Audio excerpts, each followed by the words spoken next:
Hong, I think it's maybe a good idea. I suddenly realized should like the students involved also. Yes, sure. Did There. you inform them?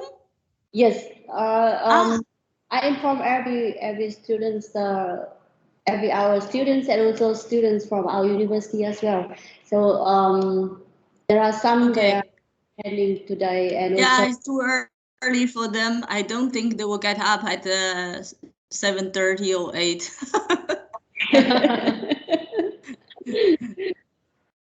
Let's see, maybe. No, not yet. I didn't see anyone.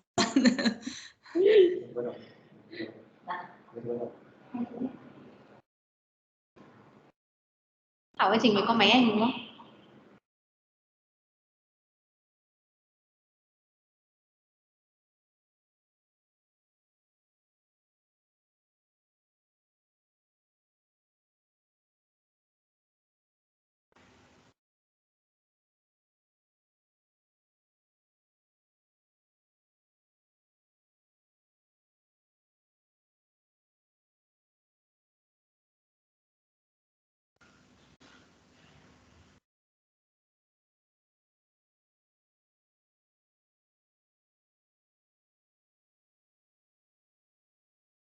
So Hong will, oh yeah, sorry. We'll still wait for uh, some minutes, huh? Cô ta hỏi sorry, Zoom.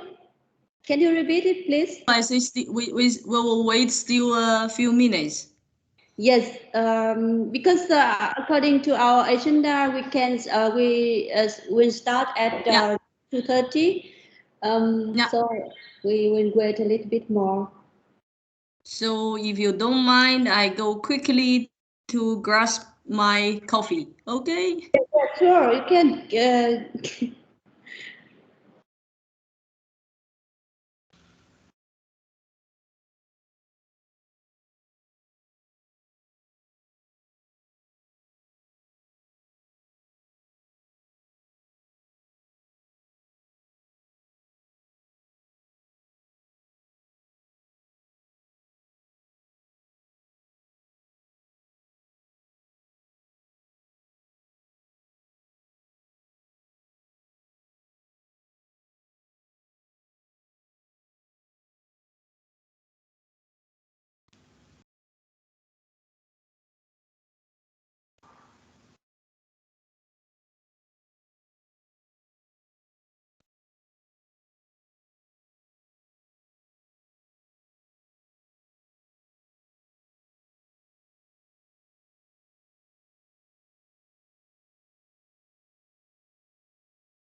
các em ngồi chung thế không dùng máy riêng à?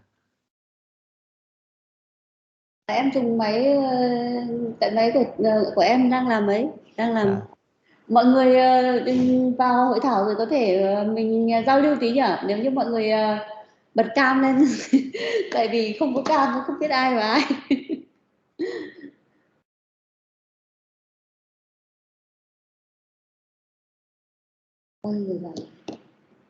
Có chị Đỗ Thị Lan vừa nãy cũng mới vào. Thanh niên Thảo mới ngủ dậy à? Em chào anh Định nhá. Chào em.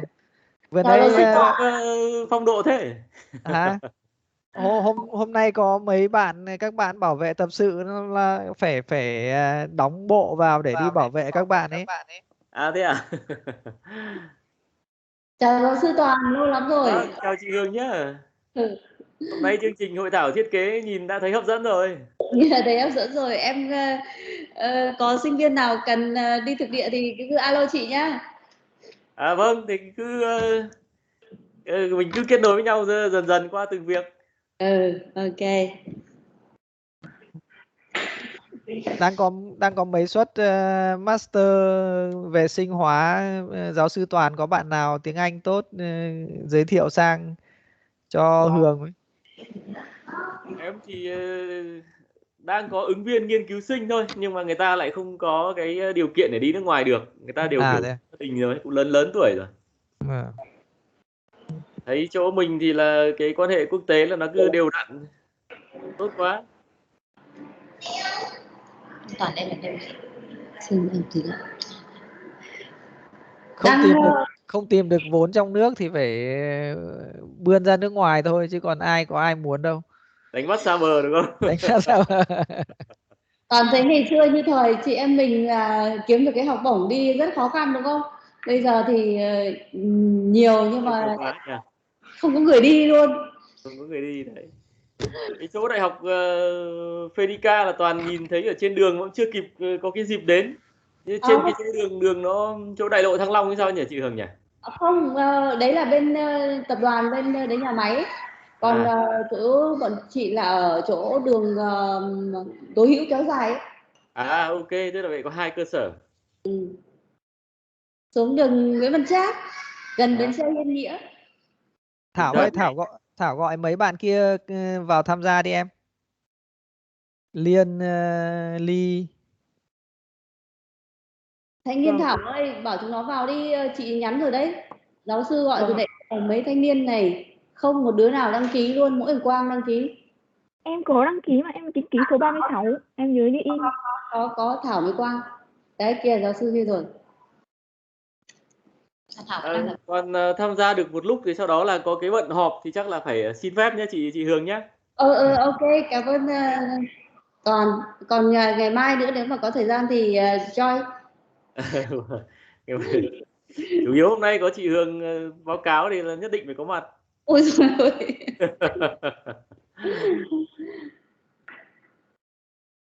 Nóc nhà chỗ anh Định nhỉ? Anh Định nhỉ?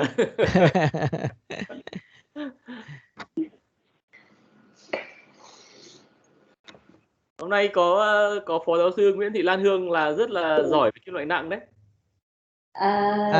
Ở bên trường Toàn có chị Hương, chị học ở bên khoa môi trường của trường đại học khoa học tự nhiên. Vâng, chào chị Hương. Chị không biết phó giáo sư Hương đâu nhỉ, mình nhìn xem.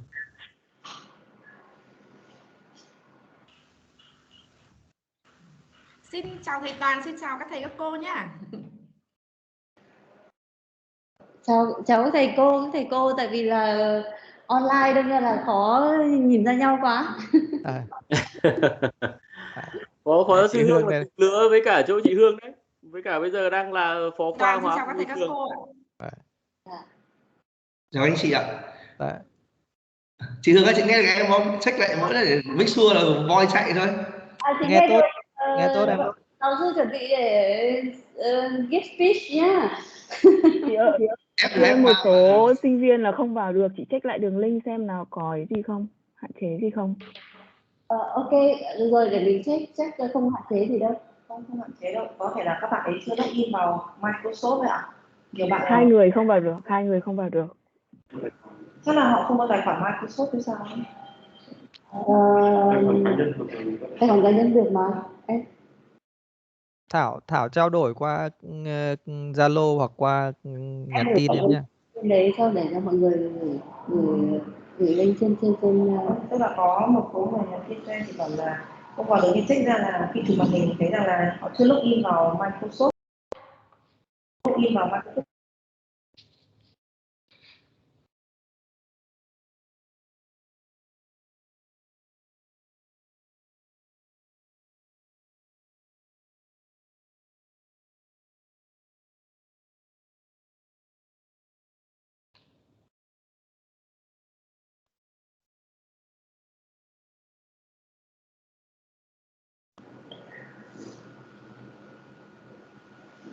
Em gửi lại link vào cái Zalo group ạ. Zalo à? Con gửi vào đây này. Nhưng mà mọi người có vào được Tức là người ta kiểu sẽ có kiểu bạn bè hoặc là sinh viên ấy thì sẽ có thể gửi lại cho mình làm sao biết.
Đang có mấy cái code Erasmus Plus Khánh ạ. Vâng. Anh Định ạ? Bây giờ ngại rồi anh ạ. Hôm vừa rồi Phenica cũng ghép được 2 cái fund của Going Global. Hồi xưa thế à? UK viên hết anh. Vâng, được 2 cái. Một cái là Phenica Lead và một cái là VNU Lead anh ạ. Tốt quá. Hồi xưa em qua V2B là em làm cái Advanced cộng về Transfer Technology đấy. Vâng, làm cùng với cả bên Center of Internship thì phải, của bên V2B đấy. Ok. Và nó cũng kết thúc được 2 năm. Cái đấy được cái là nâng cao năng lực tốt đúng không? Vâng, cái đấy nó connecting tốt anh ạ. Chỉ có điều nó đang Covid này thì chắc là cũng sẽ khó. Đúng rồi. Hồi xưa em, vâng, cái hồi đấy Advanced cộng em là còn mình cái đấy nó cũng tốt anh ạ. Cái connecting là AO được. Phục anh là chị Hường vẫn energy đó, full energy đấy.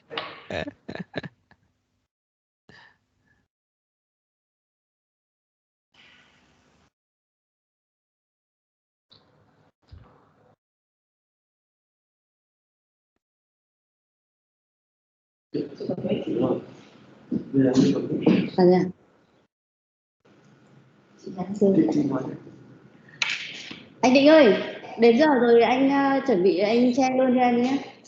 Ok.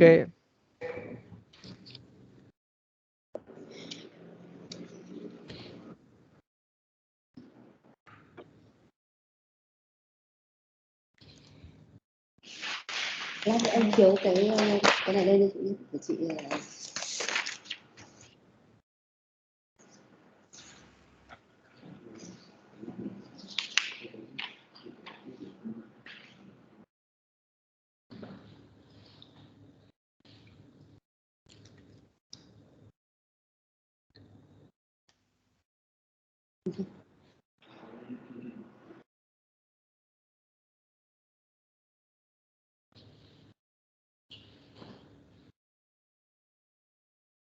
Đây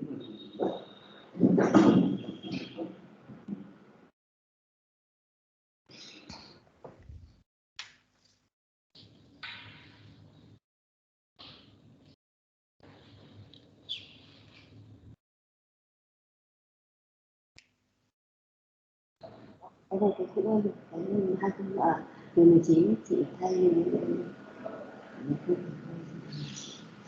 chị Hường ơi, chữa cho em là vai thôi nhá, không lại ghi phép cần lại nhầm chết sợ. vai rồi. Vai này nhá.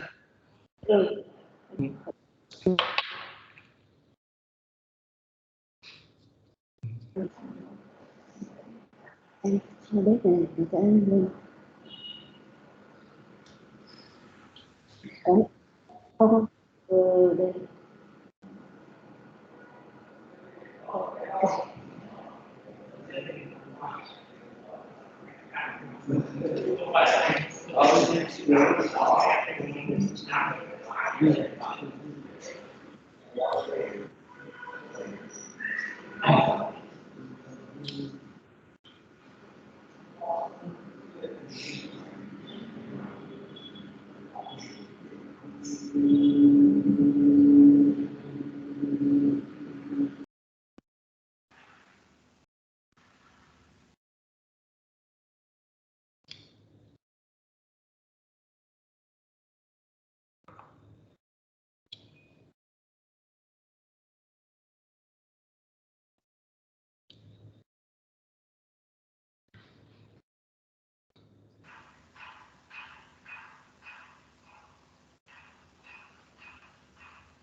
So it's time to start now. First of all, let me welcome all of you to attend to our workshop today.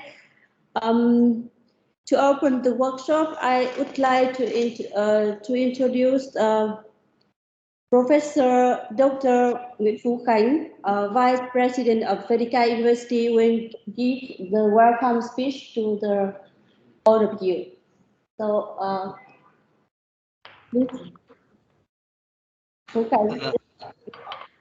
Yeah, thank you, Dr. Hường. Very good afternoon, good morning in Belgium. Dear Professor Yu Gao, VUB Belgium, dear Professor Lee Marker, VUB Belgium, dear Dr. Nguyễn Quốc Định, Vietnam Institute of Geoscience and Mineral Resources, dear Professor, colleagues, lecturer from different university institutions, distinguished guests, ladies and gentlemen. First of all, on behalf of Phenica University, I would like to welcome distinguished guests, ladies and gentlemen, on participating in this international workshop and training on heavy metal pollution in river basin, current status and technical solution for water, soil, and sediment sampling and analysis. As you may know, Vietnam has experienced continuously economic growth over the last 30 years. However, metal solution have severely impacted the environment, particularly organic matter and heavy metal pollution are both harmful to aquatic animals. They have negative impacts on their physiological health. Fish, however, is valuable food sources, high in protein, fats, and vitamin for human health, and is very important link in the natural food chain. However, heavy metal pollution in river and their basin has been recognized as a global issue that directly affected the life of the fish and aquatic animal.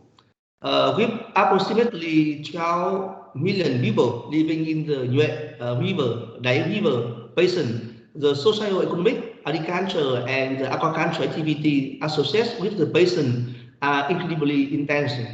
Nonetheless, metal pollution assessment in the Nhuệ and Đáy River basin, where the river is directly affected by domestic wastewater, traditional crop villages, and industrial influence, has not been totally carried out. Therefore, in this context, the workshop today is organized in collaboration between the Finica Industry, VUB, and the VIGMR in excellent opportunity for Vietnamese scientists as well as international experts to exchange knowledge and experience in R&D of the diffusive gradient in the thin film DGT technique to measure the bioavailability. The final was very important for Finica Industry, saying we want to this workshop to strengthen Finica Industry institutional capacity through the collaboration with VUB and other partners in training course, joint PhD or master student for follow-up research, staff exchange, and participation in projects of the mutual interest. So on this occasion, on behalf of the Finica Industry, I would like to thank all the scientists, speakers, and distinguished guests who attended this workshop to share knowledge and has reduced the matter of pollution in Vietnam. Particularly, I hope this workshop would be a milestone for further significant collaboration of the three parties in the future. I think this week Christmas is coming around the corner, so may I take this opportunity on behalf of Finica Industry once again to give all of you the coming Christmas holiday will be filled with happiness, success, and health. With all of you very successful workshop today and tomorrow. Thank you. So, thank you very much, Professor Khánh. And next, I would like to invite Professor Yu Gao, the PI of the project from Free University of Brussels. Please give the opening speech. The floor is yours, Professor Yu Gao.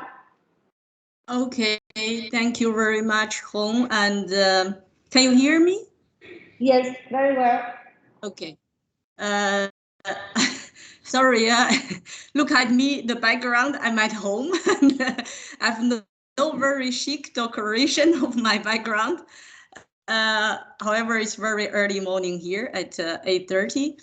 And I have to apologize for Professor Lee Marks because she's teaching the whole day today, but she will present tomorrow. And actually, I don't have a big team to cope with all of your team here. And as Hong introduced me, I'm Yu Gao from VUB and has been working on the trace metal pollutions in aquatic systems for more than 20 years.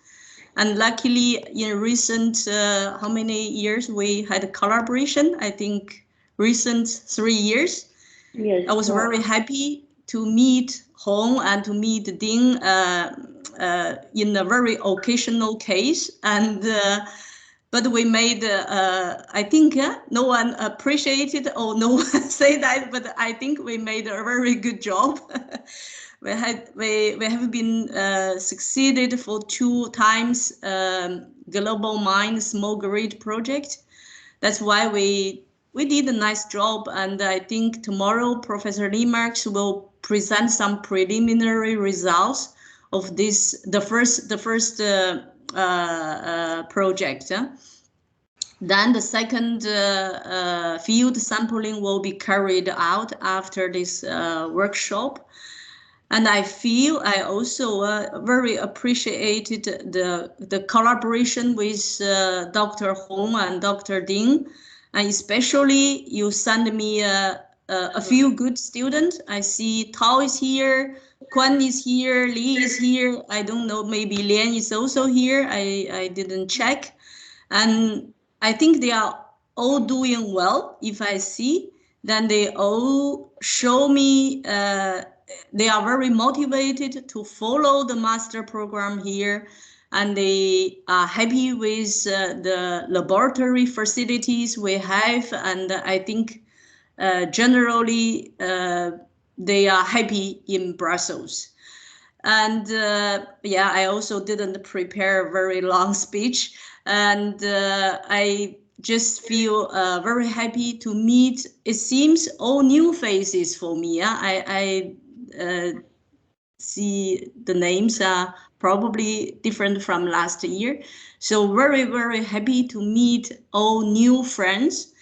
And I know Hong is quite ambitious to sign a university agreement between VUB and Yale University. I'm proceeding now. I'm being in contact with our international relation office. I don't think there is any problem. But as you know, it's a holiday season in Belgium, so can be a little bit delayed. So after the new year, everything should be go smoothly. So I also would like to take this opportunity to wish you a very Merry Christmas, even though you will go to the field. Take care. And also a very fruitful new year of 2022. Okay, Hong, I think I'm finished. Okay, thank you very much, Professor Yu Gao, for your opening speech.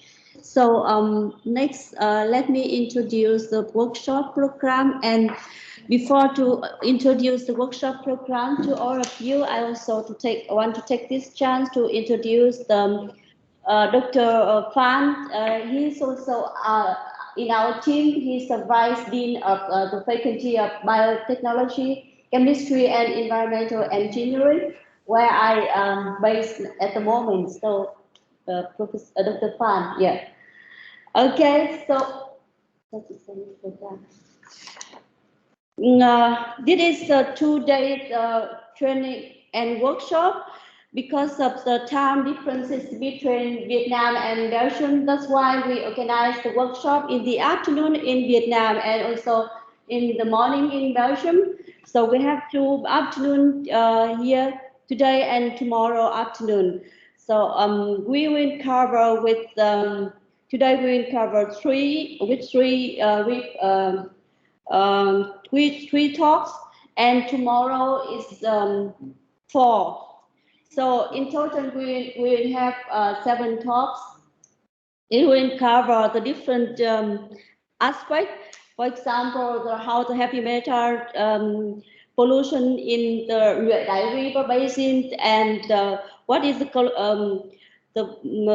potential risk of heavy metal pollution in Nhuệ Đại River basin to ecological health, and as well as to human health who consuming the fish caught from the Nhuệ Đại River basins, and what is different between the bioavailability of heavy metals and also the total heavy metal in water and sediment, and the correlation between them to the bioaccumulation of metal in fish tissue. And we also want to present you the status of aquaculture in Nhuệ Đại River basin, how it's changed due to the impacts of water pollution. So that's why we will have the clear views that how we should do, how we have to do to improve the situation, to bring back the aquaculture productivity to the farmer around the Nhuệ Đại River basin, and also due to the limitation of using total heavy metal in water and sediment to predict the potential risk of the pollution to human health. So we propose the transferation of the new technique from Belgium, the DGT technique, to Vietnam. So we use that technique to sample the water and also the sediment heavy metal. So by that way we can we can quantify the bioavailability of heavy metal in sediment and water instead of total concentration. And the next afternoon will be the different talk about the technique, detail about the technique of the DGT.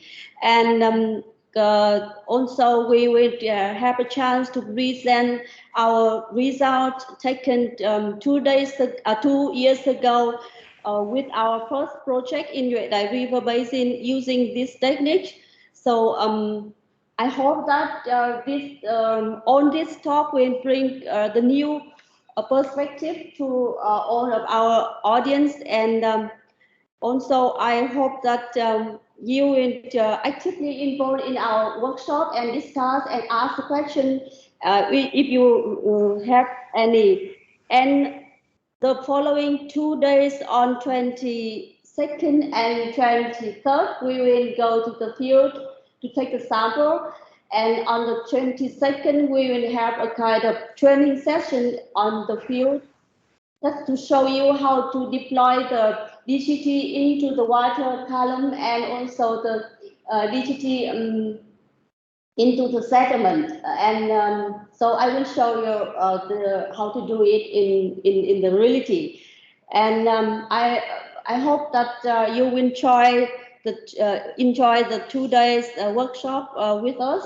And I'm happy that you are here with us in this workshop, and I wish all of you good health and successful in the future. And also on the occasion of this Christmas and New Year to come, I would like to wish you and your family a prosperous New Year and happy holidays. Thank you very much.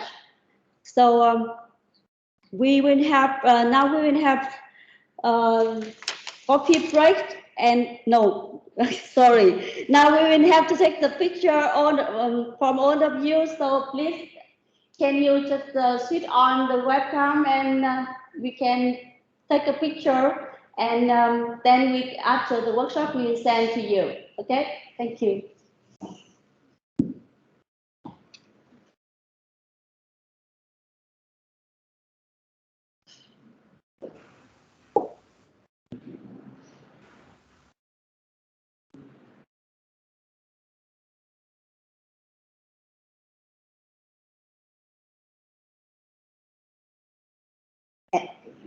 Sao cái background lên rồi.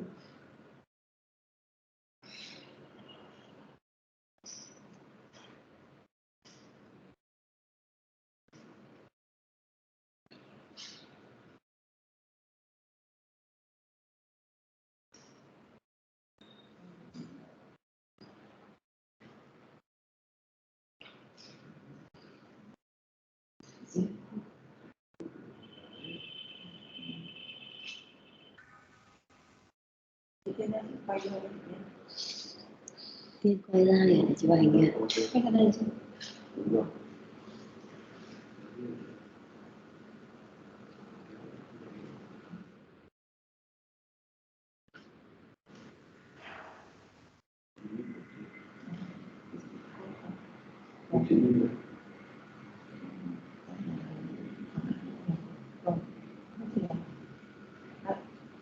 Không, xong rồi. Okay, thank you very much. We are done with the picture taken, and please take about 12 minutes to have the coffee by yourself. Unfortunately, that we kind of gather together to have the coffee together. But I promise that once the COVID situation will go away, will improve, then we can get together one day.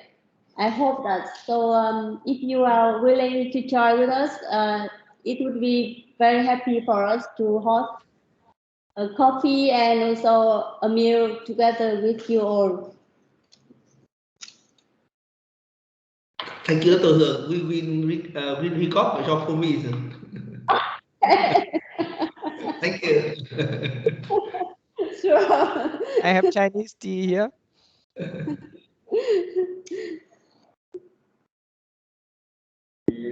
Đúng rồi.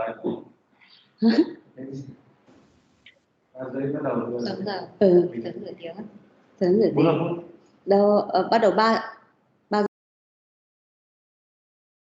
I see it's a pity. Yeah, we should be in Vietnam now, actually. And yeah, hopefully, soon the situation will become much better. Vietnam intend to open the international flight by the end of the year. I think that yeah, they the government will lessen the strictness to promote the tourism. Otherwise, how Liam can go back? Yeah. Can she go back without the airplane? Maybe she can fly to Cambodia. Normally, people now fly to Phnom Penh, and from Phnom Penh to enter Vietnam via Ho Chi Minh City, and they will fly from Ho Chi Minh City to Hanoi. Complicated, yeah. Yeah. I didn't see her. She's not here.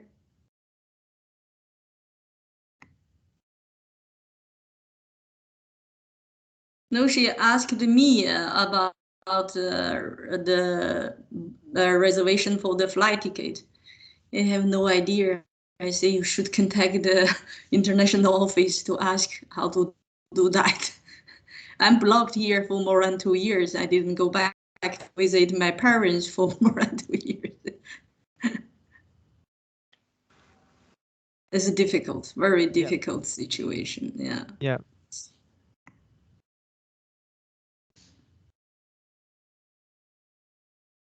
And Ding, I heard Mathieu and you are preparing the team now? Yes, we are preparing the team, and the concept note will be at the February. Yeah, 4th of February. Yeah. Yes. And Hong and I still hesitate for the short initiative, but I think we should try. Actually, it's I read the whole guideline, and it seems they encourage someone has never applied such kind of project. Yeah, I think so, short initiative is good to continue, because it's short, and I think that the impact is also good. You have 2 years. But I think we should start from short, then to team. Yeah. I don't think it's so easy directly jump to the swimming pool of team. Team is quite big, and also multidiscipline, and also focus on the development issues. I probably will be involved in one of the team with a team from Peru, because they need some analytical tools, but not very sure about that. But I'm not the PI, so I would maybe just join. But for short initiative, but I think Hong is also very busy. If I see.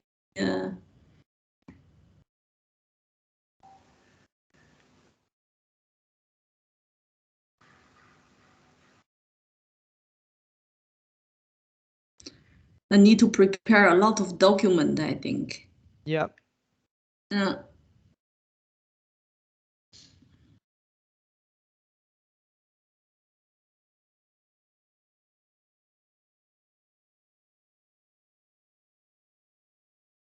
We still, Mathieu and I still not yet decide the topic, and and who enjoy us into the consortium, because we also need several other group, for example from Belgium, and also from Vietnam, and it's kind of as consortium, but not the project partners. No. Project partner, I think that we as a supporting partner, I think that we already have, but the partner who really involved in the preparation of the proposal. Okay. Yeah.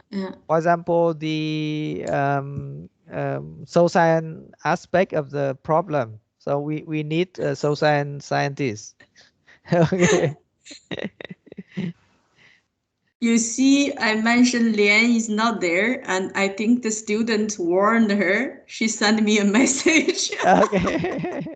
She's in another course. Yeah, she has that computational exercise. So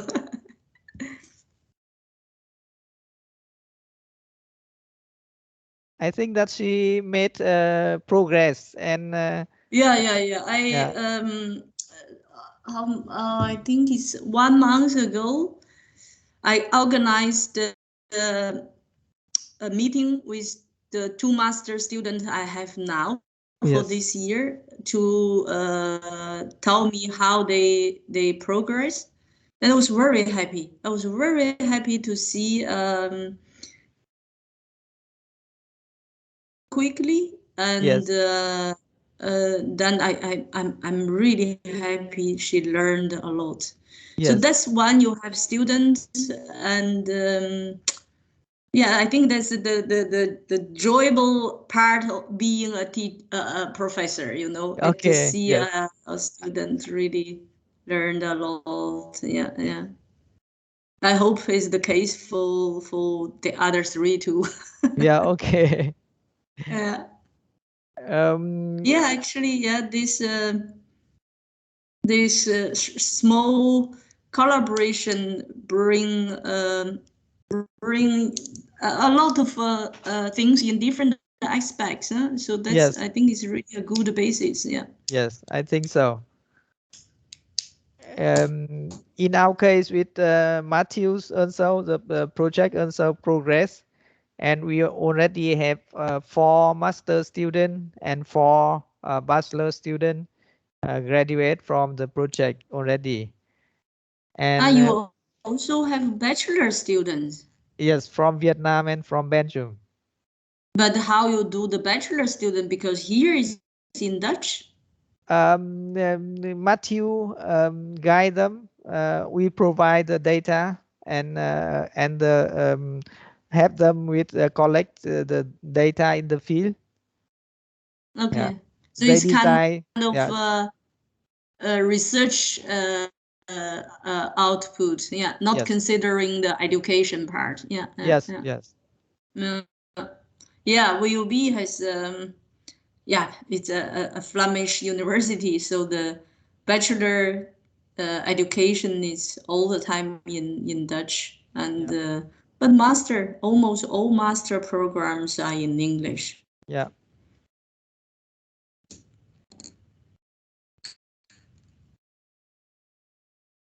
And now we are also supporting PhD student and master student to apply the scholarship from VUB, the similar like You and Hương have. The Universitas scholarship. Yeah, Universitas scholarship. The beginning when I applied, Mathieu was not so motivated. Okay. And now he's so. He said that it's good opportunity to try. Yeah, indeed. Yeah. You see every year, so they open the call every year. I was very busy this year, so I didn't prepare. So that's why we have the competitors this year. I know other competitor too, so we say we don't do this year. Let's do it. But you also need to have good candidates. I found very good candidate for that. He just graduated from Taiwan, National University of Taiwan. So it's a good one. And also master candidate, they graduate from Vietnam. You mean Ding or for you? For us. But it's too late. That's correct. I think the guidelines is in 2 or 3 days. No, Dean, it's 23rd of December, no? No, it's no, the Universitas scholarship. In January. Universitas in January. Yes. Oh, we can still do it. Yes, yeah. Why not you? We do it. Yes, we will fight like Matthew and Dean. We'll fight with them. No, if you have good candidates, I think it's really a good opportunity. It's fully covered and you don't need to worry about anything for them. You know, Lian is different from the others. So I think that's why she sometimes still need to work a little bit. But if you see Li and Quan and Tao, they don't need to worry about anything.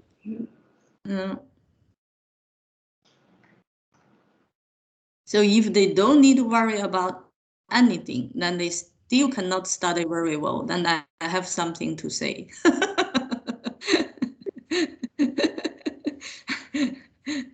I'm also strict, Hong. You see. Yes, but the student will learn a lot from the strict professor.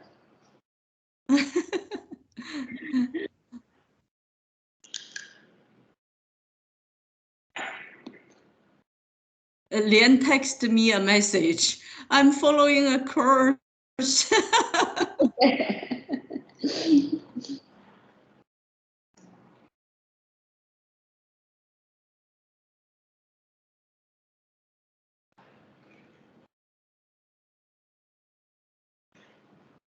Bao nhiêu tham dự?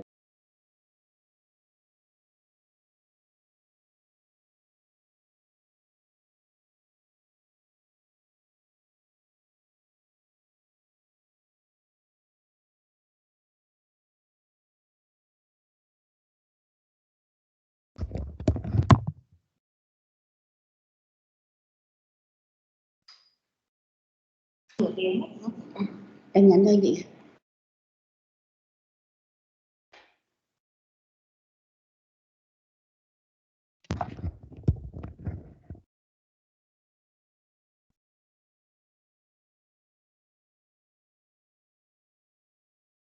Bắt đầu cho em.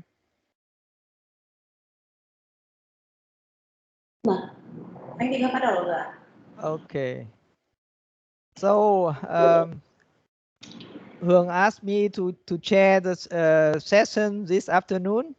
So may I invite Dr. Ngô Thị Thúy Hương from Phenica University to have the presentation, trace elements, bioavailability, and their relationship with bioaccumulation in freshwater fish in the Nhuệ Đáy River Basin, Vietnam.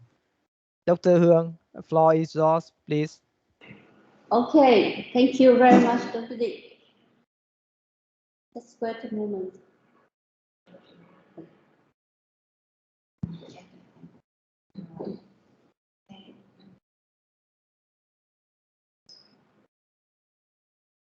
Không dùng được chỗ luôn đúng không?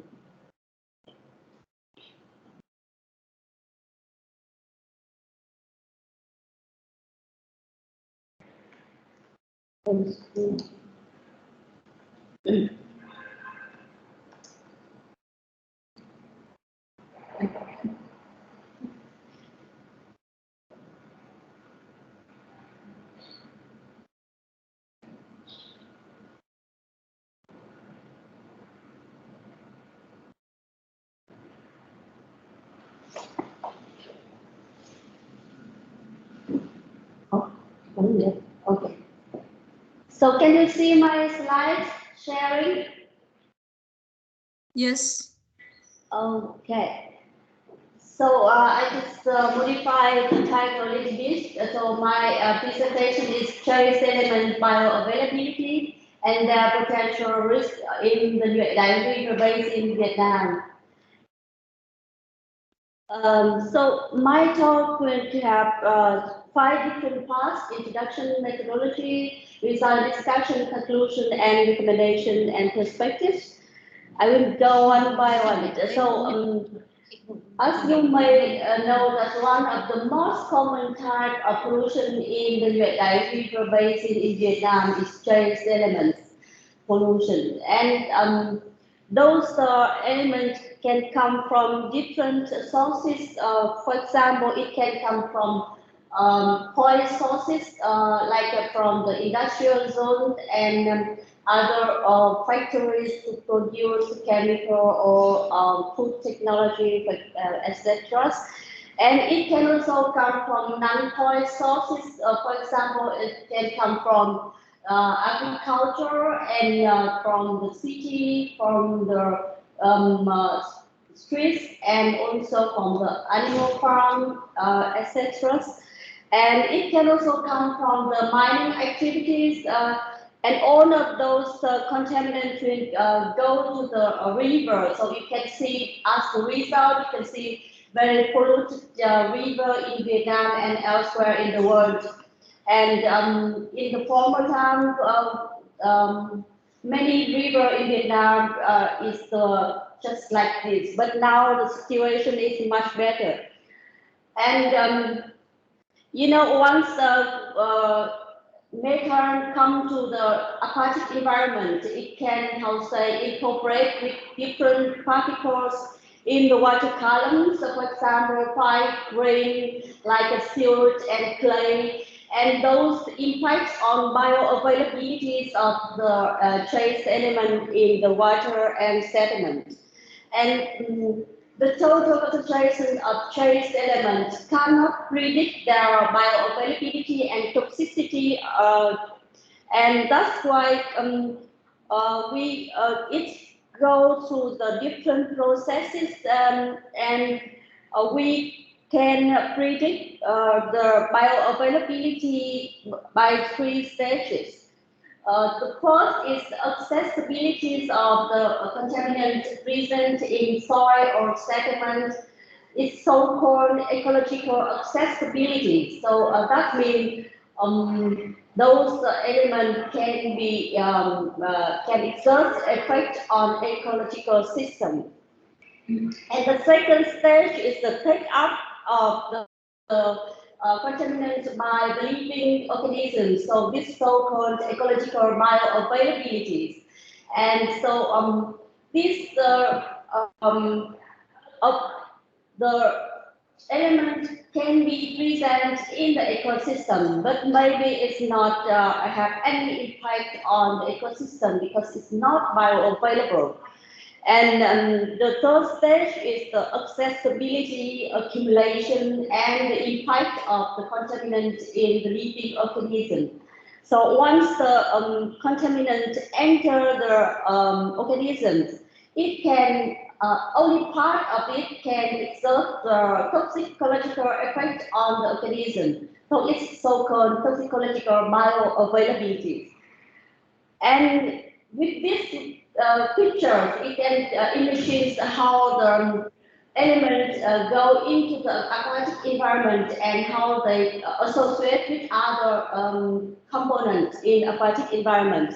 So it can associate with the particle in the water column, or it can go into the sediment, and mainly they just go into the sediment, and in the sediment they can incorporate with the different particle and other elements in the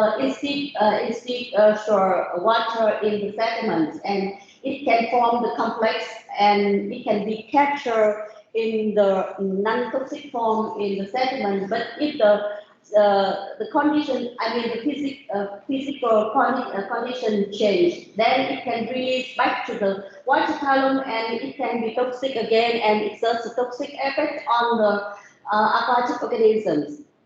And why did we choose this subject and site? So first of all, because the trace elements are very toxic and dangerous to organisms once they surpass a certain threshold. And in the Nhuệ Đại River Basin, as you may know, that it's burdened with domestic and also industrial wastewater from surrounding sites. Nowadays, it's more and more because you know there are a lot of industrial parks along the river basins. For example, in Hà Nam, we have the Đồng Văn Industrial Park or Châu Sơn or Thanh Liêm industrial region, and also Hoa Lư Industrial Park in the Ninh Bình province. So we have a lot of different industrial activities in the, and there has been no study consider both the environmental and health risks of heavy metals throughout the river basin. So that's why we investigate the trace metal accumulation in the sediment and fish, and also we wanted to assess the potential risk and also ecological risk of heavy metal to also to the human health risk of this heavy metal because the people in the Nhuệ Đại River Basin did a lot of do a lot of aquaculture and also fishing. So if we if the contaminated products, then we may put at risk to our health. So with that in mind, we carry out this research with different objectives. The first, we want to assess the concentration of some metals, for example, cadmium, lead, copper, and zinc in water and sediment. And from that, we also want to assess the bioaccumulation of those metals in different tissues of fish caught from the river basin. And the third, we want to assess the potential ecological and human health risk using the different index, based on the concentration of heavy metals in sediment, water, and also in the fish. We calculate the different index. So from that index, we compare with the threshold, so we can see how the condition of the Nhuệ Đại River at the moment.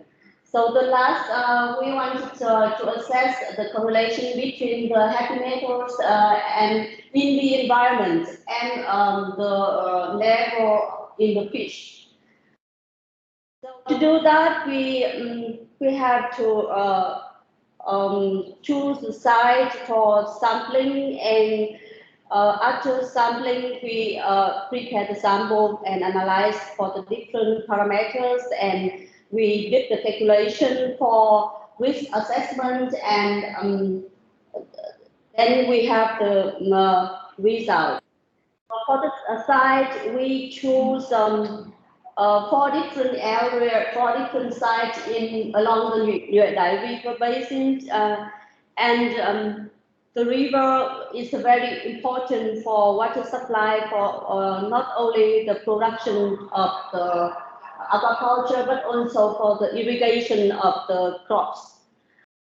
And you see here, that's the real picture we took from the Nhuệ Đại River basin.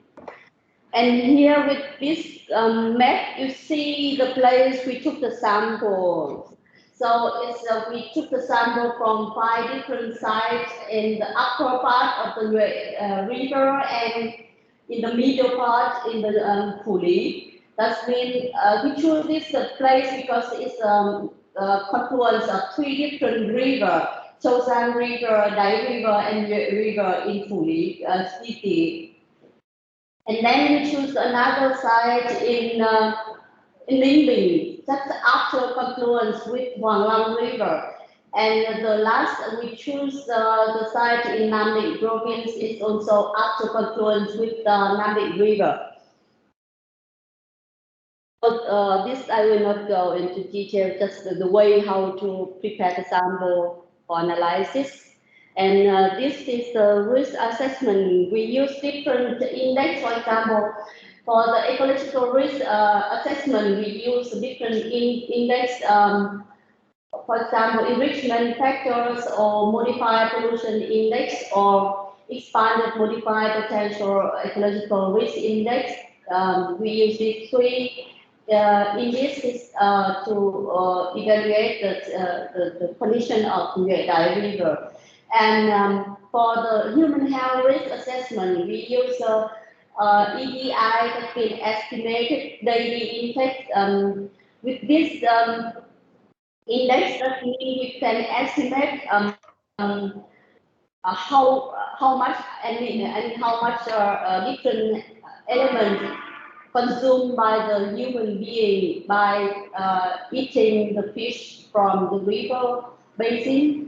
And the second, we use THQ, that means target hazard quotient. With this calculation, we can compare this THQ with the threshold, and we will see how dangerous to eat those contaminated fish. And importantly, we calculate the target cancer risk index. You know that the heavy metal not only harmful for the aquatic organism, but also it can be culprit of many different diseases in human, especially different cancer. And with this index, we can see that is there any risk or potential risk to cancer in human by consuming that fish. And the last is the total hazard index. And this just kind of general index to see that how harmful we eat that contaminated food.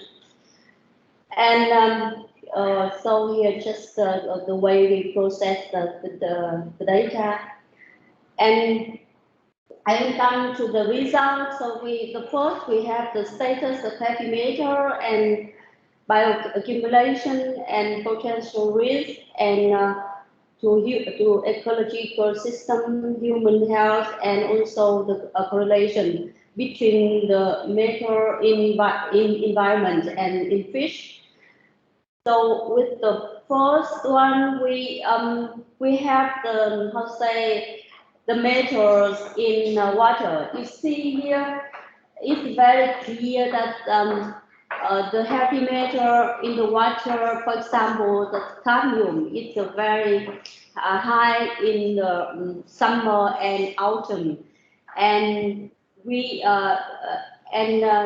according to the spatial distribution, you see that side one, that means upstream of the Nhuệ River, the concentration of different metals is higher than other regions. It's very optimistic for me when I see this, because taking sample from the river, Red River, I suppose that I can use that as the reference places, but actually it ends up with a very high concentration of heavy metals compared to other regions. So that means you cannot judge the color of the water.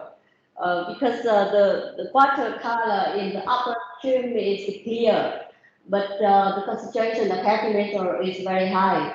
So and you see that the level of pollution of the zinc is, it's logical. The zinc higher than the lead and copper and cadmium, because zinc is not trace metal, is kind of essential metal for animal and human. And we found that the cadmium is the element that high in water and also in sediment.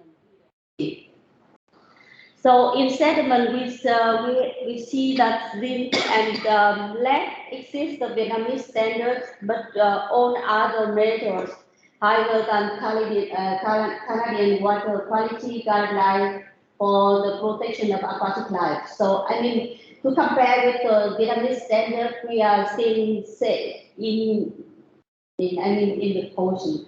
But compared to the international standard, the situation is different. We are not anymore in the same situation. So the concentration of measure both in water and in sediment is surpassed the international standard. And again, in the sediment, you see that inside one is more polluted than other side. So other side you may see that the water color is a very dark black, and I hardly find any fish there. But in upper stream there are quite a lot of fish. But that means that in the middle of the middle stream the river receive a lot of wastewater from Hanoi city, and those water is mainly polluted with organic matters, not with heavy metals. So the second part of the result I want to show you the heavy metals bioaccumulation in the different species. So with the zinc, you see that the concentration in the common carp is much higher than in silver carp and tilapia. And zinc bioaccumulate mainly in the gill and kidney, and less in liver, and it's higher than the common carp you can see here. And so we see no clear differences between the seasons. You see it here. And the zinc level in gill, kidney, and liver, all of them are exceed Vietnamese standard and WHO standard, but not in the muscle. So that means somehow we can use the muscle to eat. It's okay when we compare with this standard. But later on you can learn more that this standard is not enough to evaluate the potential risk of consuming such kind of product. So the second element is copper. You see the copper in a different fish species here. That another story you can see here. So the tilapia is accumulate more copper than other fish, and copper bioaccumulate higher in liver and then kidney. And we see no clear differences between the seasons again. And copper in liver of tilapia surpass the Vietnamese and WHO standard. But again, the copper in the muscle of the fish is okay. It's below the standard.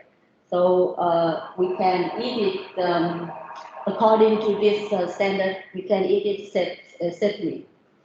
And the third element is lead. You see that the lead concentration also higher in kidney than some liver and gill. And lead concentration is higher than in tilapia and then common carp, and is lower in silver carp. And in the summer and spring, it tends to have the fish tend to have the higher concentration of lead in the tissues, and lead in gill, liver, kidney, and also some muscle samples surpass the Vietnamese standard. So from the beginning up to now, you see that in the muscle of the fish, the metal content is lower than the standard. Just in some samples, the lead concentration is higher than standard. And for the cadmium, so we see that the bioaccumulate mainly in the kidney and liver, and also the tilapia tend to bioaccumulate higher than common carp, than silver carp, it's logically understand because silver carp is a very sensitive fish. It can die soon when if the concentration of heavy metals and other toxic substances in water rise. So the silver carp accumulate less heavy metals in the tissue compared to other fish. So that means we can eat silver carp. I mean, it's safer to eat the silver carp rather than eating tilapia and common carp. And capillary also higher in liver and kidney of all fish species, and it supports the Vietnamese and EU and also WHO standards. And capillary is higher in summer and spring. So you see that most of elements we investigated here show the high concentration in the fish tissue during the warm season. So after having the concentration of heavy metals in the sediment, we use this to calculate the potential risk. And you see here that we can have you can see that the cadmium here in the middle here, the main element that exerts the most, the toxic impact on the ecosystem. And even the cadmium concentration is very low compared to other elements, but their toxic potency is very high. So that means it exerts the toxic effect on the ecosystem much higher than other elements. And in the lower part, you see the two graphs here. Is another index, PI, and also RI, potential risk to the ecosystem. So with the PI, you can see that here that sediment in the Nhuệ Đại River basin is moderately polluted with heavy metals, not very severe. But with RI here, you see that with this index, we can see very clear that heavy metals in the sediment can have very high risk to the ecosystem. And in this table, you will see the data of the potential ecological risk, both by metals in surface sediments, by here you see that the RI here is very high. So I just with this you see by number, but in the previous slide you see it in the graph. So it's nothing new, but just you can get more idea and more detail about the level of the risk to the ecosystem from the different regions. And for the human health risk assessment, we have this result. You see that the red line above the graph, it just show the threshold. So you see that the left-hand side graph show the HI, that means that's potential risk to the general potential risk of eating the contaminated fish to the human health. So it's the in the most cases it's lower than the threshold. So it seems to be okay to eat the fish from the river. But if you see in the right-hand side graph, that's show you the cancer risk. So with this index, you see that in most cases, the three fish we investigated all, surpassed the threshold. So we are above. So it's That means eating the fish from the Nhuệ Đại River Basin may pose the cancer risk to the human health. So the last result, I just want to show you that the correlation between the trace element in the environment and their bioaccumulation in the fish tissue. So this I calculate based on the total metal concentration. So you see just a very few correlation between the concentration of metals in water and sediment with the heavy metal accumulate in the fish tissue. So, but you will see the different picture here. So this one I use, that's the new data from 2 years ago from our first project. So we use the bioavailability of heavy metals in environment with bioaccumulation in the fish. So you see here that the more correlation can be observed here. We see with the common carp, we see in total 9 correlation, and with the tilapia, we see 25 correlation.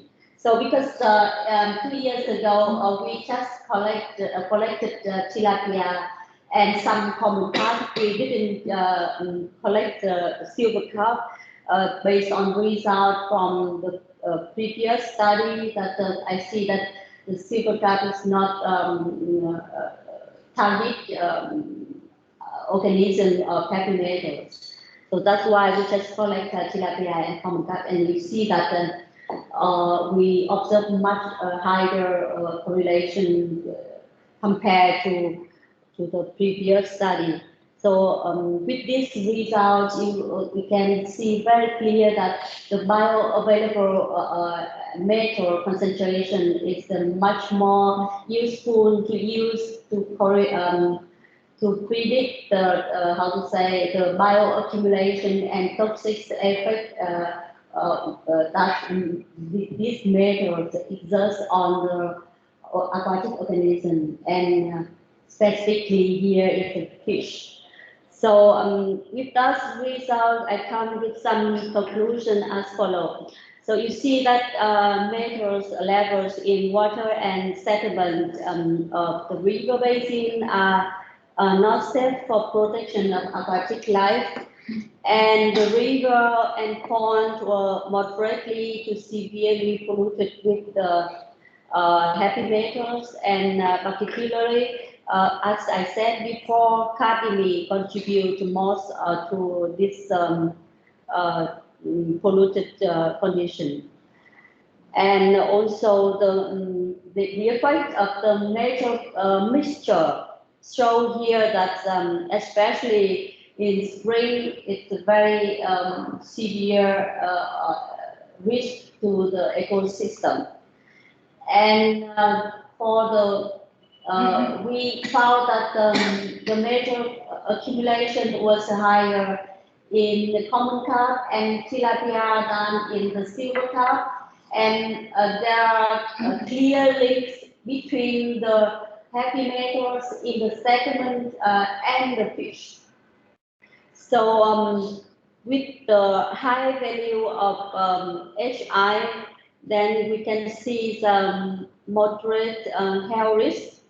But for the carcinogenic risk, we can see, especially for lead, we can see that is quite severe when we are eating those fish contaminated with the lead in the river basin. So, and more correlation were found between metal concentration, bioavailable concentration in the water and sediment, and the bioaccumulation in the fish tissues. So that means the metals have a negative impact not only on the river basin system but also on the human health if we by chance eating the contaminated fish especially it poses some effect on the human health in terms of carcinogenic and non-carcinogenic. And from that result, we have some recommendations that caution should be taken, should be paid when consuming the fish caught from this river basin, and recommend people to remove completely the inner organ, for example, liver, kidney, and gills when we are eating the fish. And the water and sediment from the river basin should be immediately remediated, and the measures should be taken to prevent the discharge of the untreated and wastewater to the river system. And in the future, we will include other activator and metaboloid to our study. That's what we are doing at the moment. So to investigate the effect of the element in the aquatic organism, aquatic environment to the organism and also to the human health. So here just some picture we are taking example. For that, the fish we have taken from the river for the investigator and activator in the different districts. So thank you very much for your attention, and just want to show you the picture of the river that I want to have it in the future with very clear water and no trace of pollution. So I hope that you can have some discussion after my presentation, and any question and comment are welcome from college and also students. Thank you very much. Thank you very much, Dr. Hương. So we are quite advanced in our program, so we can have some questions, comments to the presentation, please.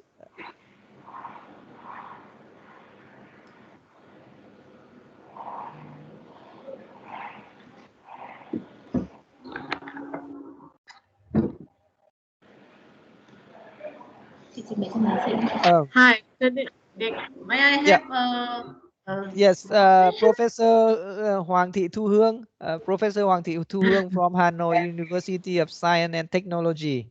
She is also a mentioned alumni. Okay. It's a big pleasure for me to join the seminar today. It was very interesting. Actually, I had several questions or concern on this. But one thing that I would like to ask right now is what you think about the source of the cadmium pollution in the Nguyễn Đại River. Can you hear me clearly? Yes, I can hear you. Can you hear me? It's better? Yeah. So I'm really wonder about the source of cadmium in the river. Yeah. And also you mentioned that the concentration in upstream is higher in downstream. But in Đại River, it's take upstream is directly from Red River Delta, and based on my own monitoring in some not in heavy metal but in another substances. In upstream is normally is very clean, because it's taken directly from Red River Delta, and and also maybe I make I will see it very clearly, but the high concentration in August is maybe. Do you have any suggestion about this? So I will answer your first and second question first. For the source of the cadmium, Actually, we didn't know for sure, but as I mentioned in my presentation, that nowadays we have more and more industrial activities along the two sides of the not only Nhuệ Đại River but also Hồng River, Red River. You see that from Phú Thọ province, and also the Nội Bài Industrial Park and other industrial park around the Red River. So I think that's the source for the cadmium.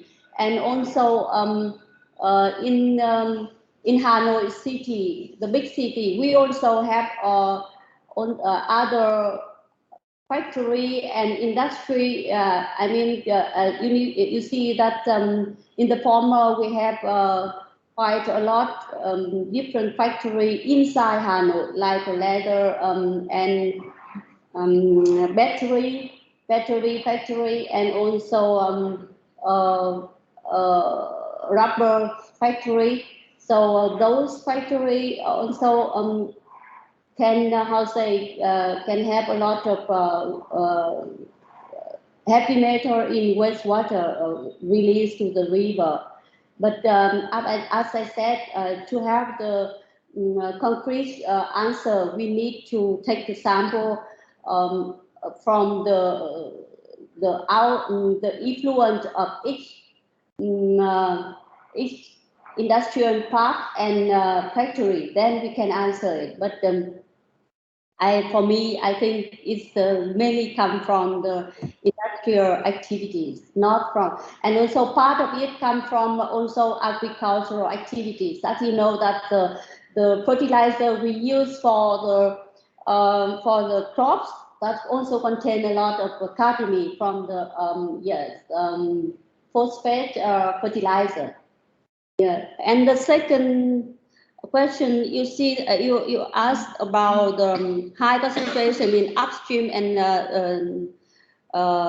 compared to the downstream concentration. Yes, the first answer I also mentioned that in the upstream section we also took some sample from Red River, but this it is very close to the three different industrial park around, like Nội Bài Industrial Park, and because you know that the upper part of Nhuệ River is the Liên Mạc covered, you know that place already.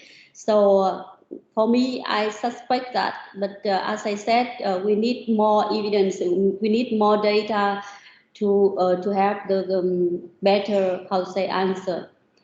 And the last question from sorry, can you repeat it, because I didn't get it when you asked. Yeah, because you mentioned something about the concentration in August seem to be very high in August.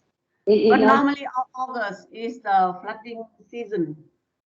Yeah, it can be diluted, but of course nowadays, based on climate change, I think this in August we don't have flood. Normally it's already go later. Yes, I mentioned that in summer and spring that the concentration of heavy metals accumulate in the fish tissue is higher. It's something with doing with the activity of the changing of the physical chemical parameter in the water. And also that's what we are doing now, that bioavailability of the metal in the water and sediment at that season, it's a higher for picking up of the organism than other season.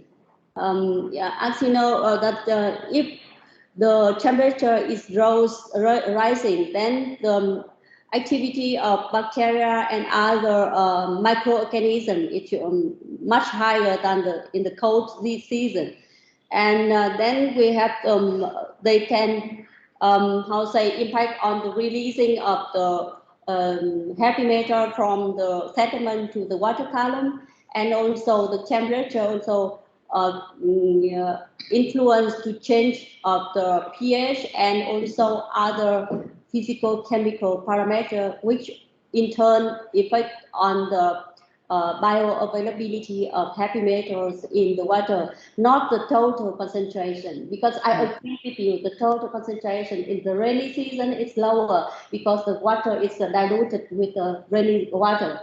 But the bioavailability is very important. That's why we have this workshop today. Is dealing with us subject. Yeah, thank you. Thank you. It's very interesting because cadmium is a very interesting case because of the bioavailability. Even though there's low concentration, it's very interesting case. Thank you very much. Thank you. So if there is no other questions, so please. May I ask one question? Yes. Chu Gao, those results are the metal concentration in water were total concentration or dissolved concentration or all the results I show in the first 4 parts is the total concentration from my previous project, but the last part I compare the correlation between the concentration of heavy metals in water and sediment with the concentration in the fish. So I use two parts. First I use the total concentration, and second I use the bioavailable concentration. So I see that very clear the bioavailable concentration of heavy metal in the water and sediment correlate very well with the concentration accumulated in the fish tissue, not the total one. So that's why it's very the bioavailable concentration, you mean dissolved or you mean DGT? From our project, yes. But we did dissolved. We also did DGT. Yeah. Did you use dissolved and or DGT concentrations? I used DGT concentration. Oh, yeah. Okay. Yeah, I think that's probably explains you the high concentration of cadmium. That could be is the sum of everything. It's dissolved particulate, and your explanation was right. It's also summer season. The remobilization of we often observe the oxygen depletion in the sediment. So means the reduction will happen, could be a remobilization from sediment to the water, but you consider the total. So I think I think you mentioned clearly. Further, when you mention as bioavailable concentration, you use at least the dissolved one. Then it's better you indicate I use the DGT results. And okay, no, I just give a small comments. Okay, I finish. Yes, thank you. Okay, thank you. The next presentation of Dr. Nguyễn Thị Hạnh Tiên from Phenica University, Status of Aquaculture and Aquatic Resources in Nhuệ Đáy River Basin. Dr. Tiên, floor is yours. Yeah. Thank you, Chair. Dear Professor Scientists, today I'm very happy to present you. My presentation is about status of aquaculture and aquatic resources in river basin in Vietnam. In relation to the topic of our workshop today, to have a better understanding of how water is important on aquaculture as well as biodiversity in Vietnam. My presentation will have three contents, three parts. The first, I would like to introduce an overview about aquaculture in Vietnam. Then I will show you how aquatic resources in some main water sets in Vietnam. And lastly, I will focus on aquaculture and fishery in Nhuệ Đáy River Basin. Now let's have general information about aquaculture in Vietnam. Cái này chưa nhìn thấy, mọi người chưa nhìn thấy bài trình bày. Chị xem slide. Nhưng mà nhìn thấy ở đây, nhìn thấy này. Xem chưa? Cái rồi mà đúng không? Tại vì họ nhắn, em hỏi xem. Sorry, can you see my presentation? Yes, of course. Yeah, okay, thank you. So as you know, Vietnam has more than 300,000 square kilometers with a coastline about more than 3,000 kilometers. And up to this month, we have about 98 million people. So it's very good source of labor as well as the consumers. In 2020, Vietnam has about 8.4 million metric tons. Of those, around 4.5 million metric tons come from aquaculture, and nearly 4 million metric tons come from fisheries. Aquaculture and fisheries bring Vietnam about 8.4 billion US dollar, and aquaculture creates about create job for about 4 million people.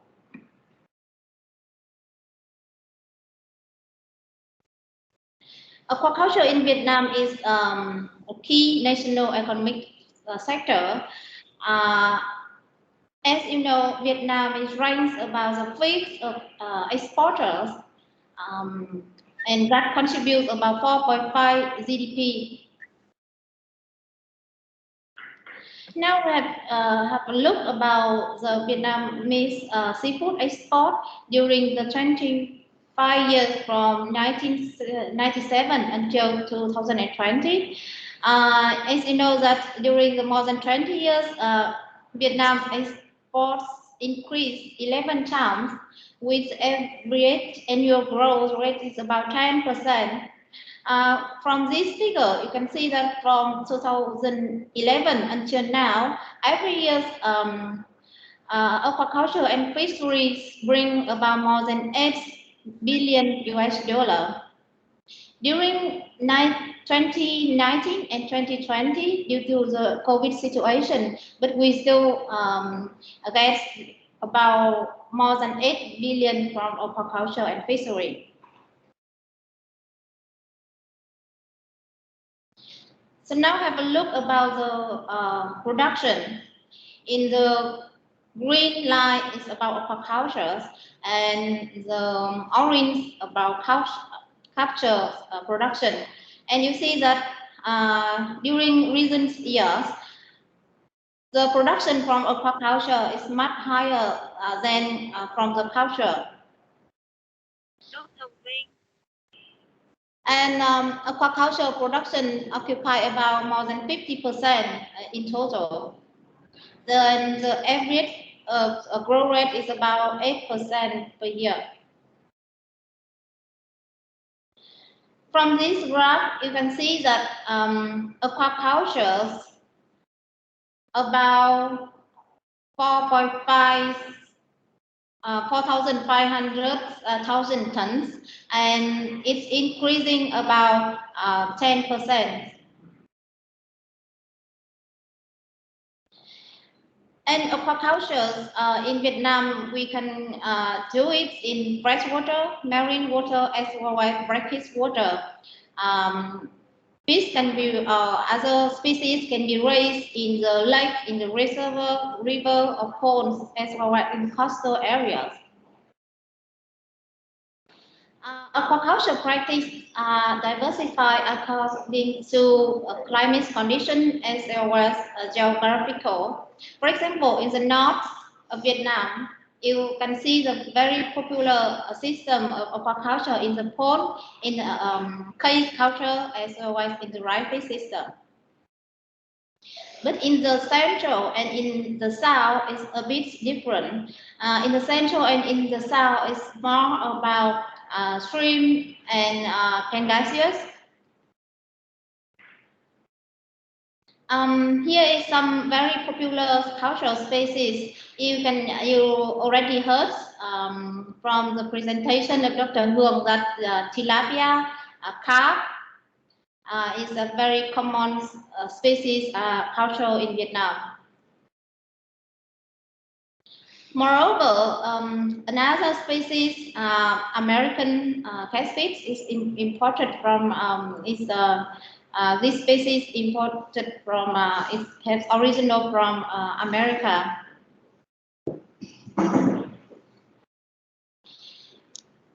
You also have some cultural system for special fish species, for example, chấm giòn and chép giòn. Actually, it's a common carp or grass carp that have been trained to use a very special bean that is exported from China to have different taste of fish.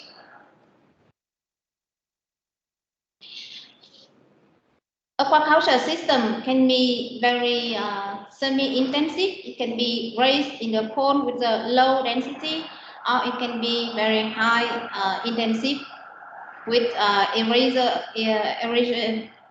generation system. All fish can be raised together with duck, with chicken, and with pigs. We call it VAC system. Integrated between the aquaculture and animal. Here you can see the picture of the fish can raise together with ducks. But you know that water is very important for aquaculture. But the problem of water pollution is caused big problem for aquaculture. Now I would like to show you the general picture of aquatic resources in main watersheds in Vietnam. The research was carried out by Hanoi University of Science in last year. That research carried out in 9 rivers and lakes, including the Red River, Hoa Binh Reservoir, Lam River, Ba River, Lắc Lake, Phước Hòa Lake, Đồng Nai River, and floodplain in the Mekong Delta. The research shows that the diversity of the fish in Vietnam in different rivers and lakes are different. And you can see from the graph that in Red River, there are about more than 200 fish species. Ba and Serapok River is also the diversity of fish with around 190 species. Other river, for example, in Đồng Nai River or in flood area in the Mekong Delta, it also have about 18 to 100 fish species. So you can see that the diversity of fish in Vietnam are different from rivers and lakes. Let's have a look about the diversity of crustaceans. And the research from Hanoi University of Science shows that in each river and lake, it has about 10 to more than 30 species of crustaceans. And Red River and Lam River are the more diversity in terms of crustacean in the watershed in Vietnam. Let's have a look about the diversity of the mollusks. And you can see that Red River also has highest diversity of mollusks, followed by Đồng Nai River, Phước Hòa Lake, and flood area. It's about more than 30 species of mollusks. From the information, we can see that aquatic resources in river and lakes are diversity from different from rivers and lakes along the countries. And aquatic resources in river and lakes are major food source and provides income for the local people. But now we have a look at the picture of aquaculture and fishery of the Nhuệ Đáy River. Nhuệ Đáy River is located in the northern plain with a natural surface about 8,000 square kilometers, and it covering partially of 5 provinces, including Hà Nam, Nam Định, Ninh Bình, Hà Nội, and Hòa Bình province. And as you know, the Nhuệ Đáy River receives the wastewater from the Hanoi, the capital of Vietnam. And the Nhuệ Đáy River is considered as the most pollution river basin, and the water, the pollution comes from because of receiving wastewater with untreated or ineffective treated wastewater from different sources in the basin. The research from 2008 shows that more than half of the wastewater come from domestic source, and 1/4 come from industrial, and another source come from crab bellies, husband, dry, and farming. Now we have to look about the diversity of the Nhuệ Đáy River. The research from more than 30 years shows that there are some species of fish and shrimp present in the Tô Lịch River, a branch of Nhuệ River. However, from 2000 until now, no fish has been found, and the water pollution in Nhuệ River that's caused a massive death of aquatic species.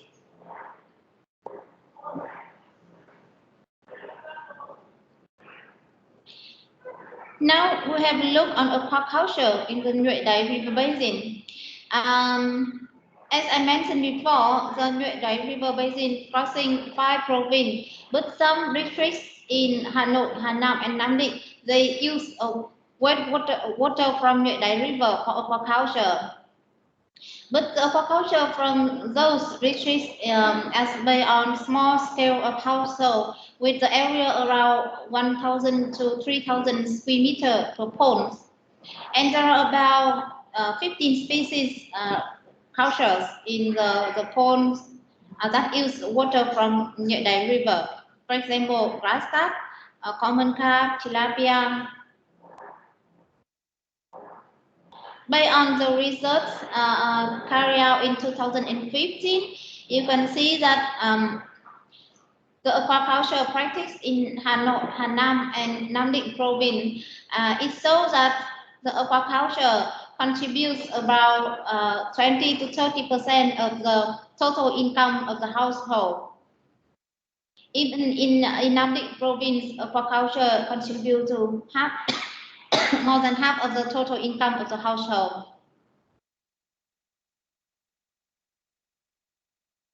The data collection from Thanh Liêm district in Hà Nam province as well as in Nghĩa Hưng district in Nam Định province compares the information of aquaculture practice from 2008 until 2013. It shows that in Thanh Liêm district, the aquaculture and agriculture practice is provide income from 2013 is less than 2008, and aquaculture contributes around 10% to the agriculture. But in the Nghĩa Hưng province, you see that the aquaculture contributes is around half compared to agriculture. It equal to the income from each industry. Unfortunately, we don't have the updated information of how the aquaculture and aquatic resources in Nhuệ Đáy River recently, because the water quality of the Nhuệ Đáy River were not suitable for aquaculture due to the high concentration of heavy metal, DO. So the polluted water that affects to the growth of fish as well as the health of the fish. That's why the little practice of aquaculture is still carrying out now, but we don't have very updated information. And using the polluted water for aquaculture that can cause a disease and even that cause a massive death of the animal and is strongly affected the household income.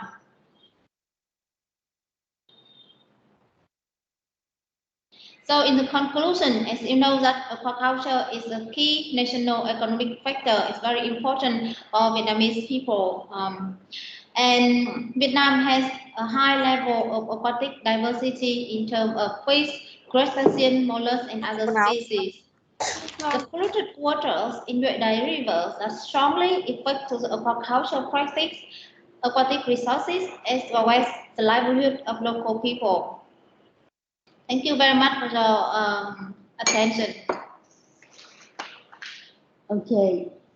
So thank you very much, Dr. Tien, for a very informative presentation. So we still have some time for questions and comments. Please, the audience, if you have any questions and discussion, please raise your hand or just simply unmute your microphone and talk to us. Thank you.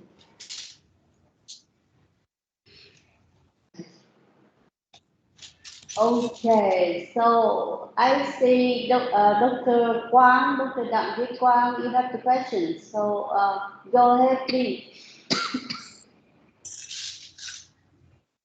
Yes, thank you very much, Tien, for the nice presentation. I want to have one question. Dr. Quang, can you hear me? Yes. Can you hear? Okay. Can you hear me? It is me. Dr. Quang? Yeah. Can you unmute your microphone? I can hear him.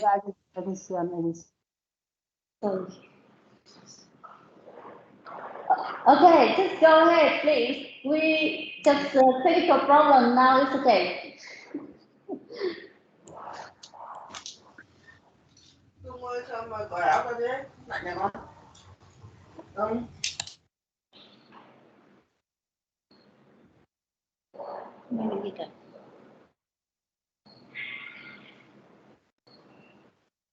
Quang, Dr. Quang? Excuse me, can you hear me? Yes, I can hear you. Oh, sorry, yeah. Sorry, my microphone is a little bit worse. Yeah, so I have one question for you, Tien. Yes. Yes, I see you said the aquaculture bring job to 4 million people. So I want to know is that the 4 million people here is for aquaculture or for both aquaculture and the fish catching? Thank you very much for the question. 4 million people is job created from both aquaculture and fishery. Okay. Yeah. Okay, thank you. Yeah. Thank you, Dr. Quang. Okay, I see Mr. Hoàng Tuấn Dũng. So you have a question for Dr. Tien, please.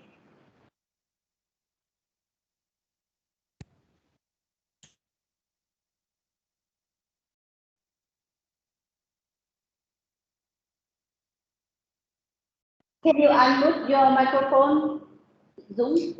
Yes, thank you very much, Dr. Hạnh Tien, for the very interesting talk about the aquaculture and aquatic resources of Red River Basin in Vietnam. I have a question about the microplastic pollution in the Nhuệ and Đáy rivers. In the study, did you research about the status of microplastics contaminations in those rivers? And do you have any? And if you do you have any recommendations for managing or minimizing the plastic waste, the microplastics in those rivers? Thank you. Thank you very much. Unfortunately, we don't have in hand the data from microplastic pollution in the Nhuệ Đáy River. But in terms of the UKRI project, we are planning to collect those information. So I hope that in the very near future we can have those very interesting information to give to you. Thank you. Thank you, Tiên. Yeah. Thank you. Okay. So we still have some more minutes to go for the questions and comments from the audience. So if you have any comment or if you want to discuss with the author, so please feel free to ask. May I give some comments on the? Yeah, I think it's really a good organization for your team. Hong is focusing on the toxicity study of trace metals in different organs in fishes, and Dr. Tin is doing such investigation on the aqua agriculture study. And I think maybe later I'm just thinking maybe it's not a bad idea to focus on a few most toxic elements and to do very detailed investigation. Not too long time ago, our research group, we have it's quite a long time ago, about 20 years ago. I have focused on arsenic contamination in all different fishes and also different shellfishes, like Tin mentioned. I think the large scale of the crustaceans. You have this aqua agriculture for crustaceans. Apparently, such type of the shell, I think, is a type of shell. Accumulate quite high concentration of arsenic, and if you are able or via the help of us, you may even do the arsenic speciation, or you can continue the study of cadmium, the most toxic ones, and especially cadmium and arsenic contamination in your aquatic systems are quite severe there. I think it will be a nice focusing. No, it's just a small recommendation. Yeah. That's a good idea. Actually, I didn't mean that cadmium is the most toxic one, because in the previous study I didn't include the arsenic into my study, so that's why I didn't have the data to calculate the potential effect of the arsenic to the human health and ecosystem health. But lastly, the first our project you remember, we also did it, and also this one. So we will investigate the arsenic concentration in water and sediment, and also in fish. So we will have more data, and I will calculate the risk assessment to see how the total effect of the heavy metals and metalloid in the rivers, in the Nhuệ Đại river system to the human health. So, and you write as well.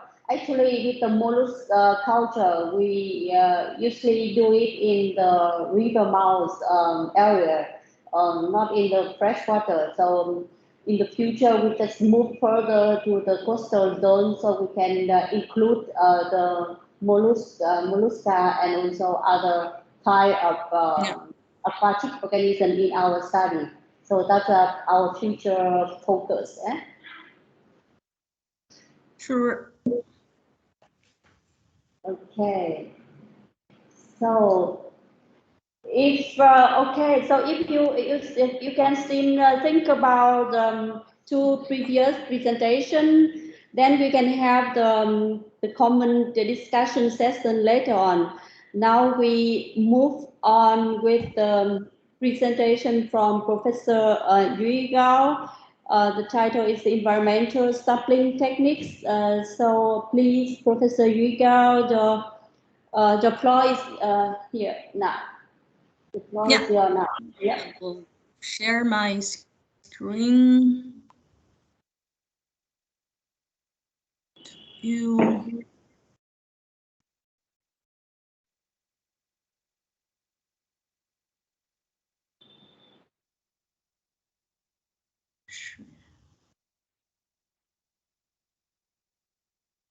Oh,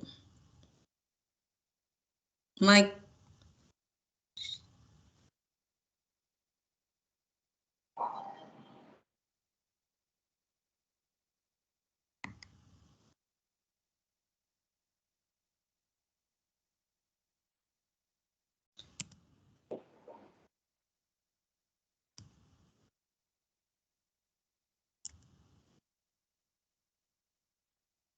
Can you see my screen? Is in one or in two windows? In 2 windows. Sometimes. Okay, cheeky. Only okay. I do simple things. I also slightly modified the title. I think I introduced myself already. Yeah. So it's my name is Yue Gao and my email address is here. If you have any questions and you don't want to ask in front of people, you may also send me email to ask.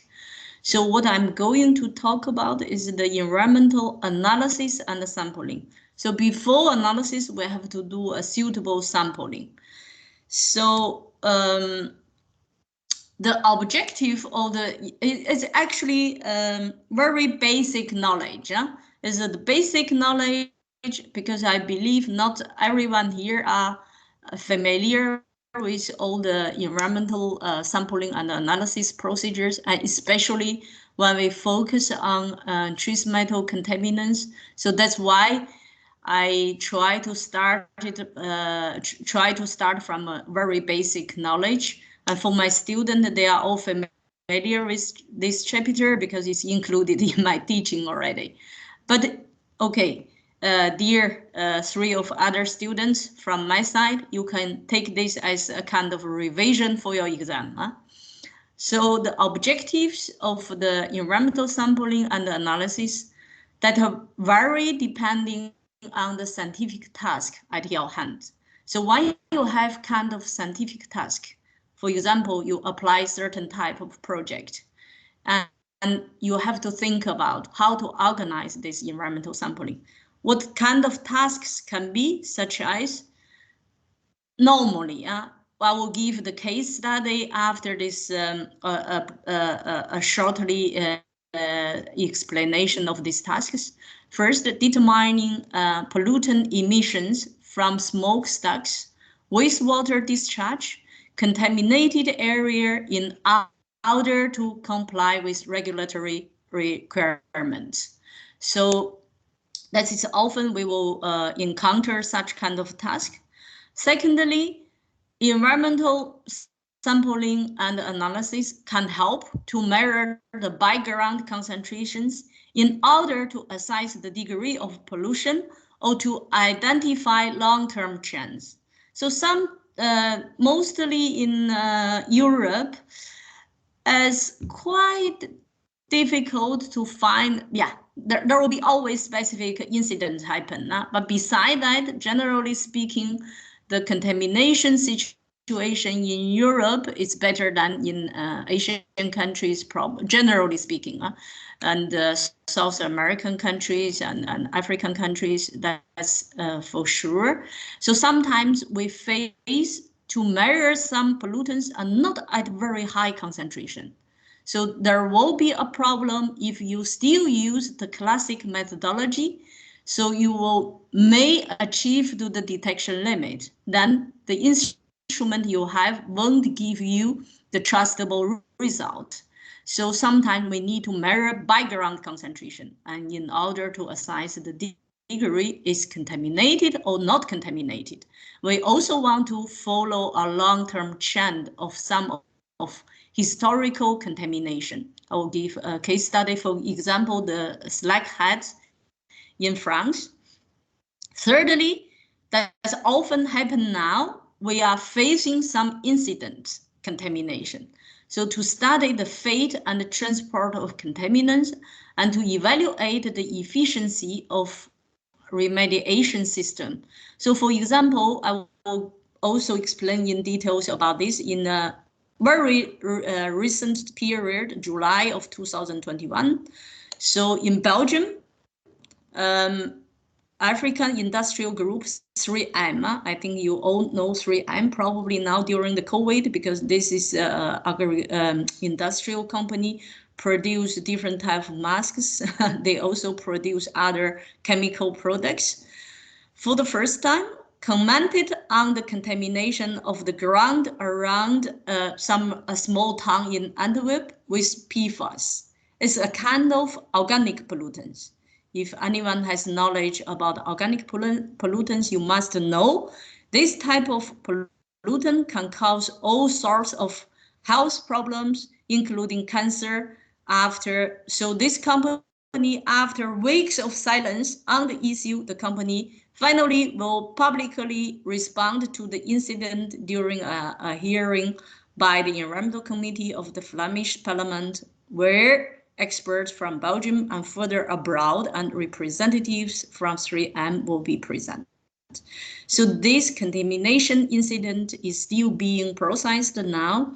I hear still often a debate about what is the real situation of this contamination, what is going on. So that need us environmental chemists to face such kind of incident and to find the solution, how to investigate the contamination situation, using what type of environmental sampling to deal with the incident. So the first case, I will show you the determining pollution emission from a wastewater discharge. What has caused this project? Actually, this is a university-financed project for reuse of treated wastewater for irrigation and groundwater recharge, considering the environmental impacts and public perceptions. So in Belgium, different from Vietnam, apparently, in a few summers in recent year from 2017, I think, a few years, especially Flanders, Belgium is divided in 3 regions, Flanders, Wallonia, and Brussels. So everyone are the alumni of Belgium, this story. So especially Flanders is facing the drought problem in summer. And the farmers has not enough water for irrigation. So you can imagine if there is no irrigation, then there is no harvest of the crops. So what the farmers are doing, they were waiting outside of wastewater treatment plant. They want to take directly the discharged effluent water from the wastewater treatment plant for the irrigation. But actually there is no kind of legal regulation to say this type of water can be directly used for irrigation or not, because of absence of environmental impact and the public perceptions.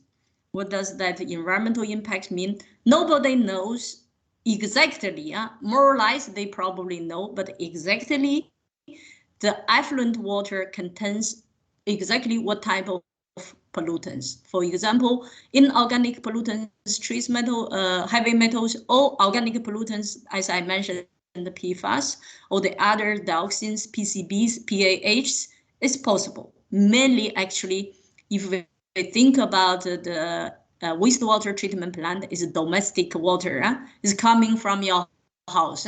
So the domestic wastewater goes to the wastewater treatment plant. During sample treatment processes, they will discharge the water to the surface water. So there is environmental impacts, and also if the farmers use the effluent water from wastewater treatment plants, they have the crops harvest from this water irrigation. What are the publics are thinking about those crops? Do they dare to eat because they don't know what type of pollutants has been maintained in the wastewater treatment plant effluent water? So that's why the project created, let me say, 2 years ago. We choose a small-scale wastewater treatment plant. Then we had a collaboration with hydrology department, measuring all the parameters for groundwater level and also the effluent water of the wastewater treatment plant. And we are the environmental chemistry department are doing all the analysis of inorganic pollutant and organic pollutant. Then the social communication department is also involved, responsible for a kind of investigation on public perception. So this is an interdisciplinary project and it's going very well. We have been a few times in the television because the government are very interested in this type of study because it's very novel and they would like to know the effluent water can be used for the real irrigation of North. But the project is still going on. But I will show you some results tomorrow. But for the soil investigation, because when you do such kind of study, you need to measure the background concentration of effluent water, but you also need to measure the background concentration of pollutants in the soil, which where it will be irrigated. So tomorrow I will introduce you some study in the soil in the surrounding wastewater treatment plant area. Then the second study, as I said, I mentioned here, measuring the background concentration in order to assess the degree of pollution and to identify long-term trend. What happened in France? This is a special area in the north part of France. Historically, from 17th century until 20th century, it was a mining area. So these two photos are the photos of in recent time. You can still see clearly the traces of the mining activity. You see the color of these small hills and the shape of these hills. I think after 2000, okay, historically it was used as the mining activity, but I think it's something around 2000, all the minings were banned and all the activity stops. And after, I think not only 2000, I think earlier than 2000, the mining activities were forbidden. Then we see in such kind of area, a very fragile ecosystem built up by itself. You see these small green plants are growing. And in 2016, UNESCO World Heritage considered it as a kind of World Heritage because of these fragile ecosystems built up by itself to protect such kind of ecosystem in this historical contaminated area. But as we see the color of these small hills and the climate change during those years, the raining resulted in the leaching of the solid material to the nearby surface water. So there was a project going on a few years ago in our French partners. They they studied the leaching impact of, so this special area now is called the slag heads. So what did they study? They studied the leaching impact of slag heads to involve in pH change, involve in metal concentration, and you see the iron biogeochemical cycle inside of this Here, how it reached to the surface water, what is the impact on the aquatic system in the surface water too. So this type of study is not yet real contamination, is possibly at acceptable level of contaminations, but we would like to see the long-term chance of such kind of contamination. And the third study, I already explained to you, the case study is large amount of PFAS and PFOA. Those are chemical hazards to human and animal health, were discovered in 2018 in the ground area near the 3M site, close to the city of Antwerp. I shortly give you the chemical structure of what PFAS and PFOA look like, and this type of contaminants can come from diverse sources. You can see the life consumption, agriculture, and industrial everywhere can release PFAS and PFOA. So actually, we are facing a unique health threat from a class of industrial chemicals, and these chemicals are widely used in everyday products. So, but however, those investigations are being processed now in Belgium. It become very hot topic. So I give you 3 examples what environmental sampling and analysis can deal with, can supply you what kind of information. So without sampling and analysis, we wouldn't know how much contamination there and how serious the contamination situation is.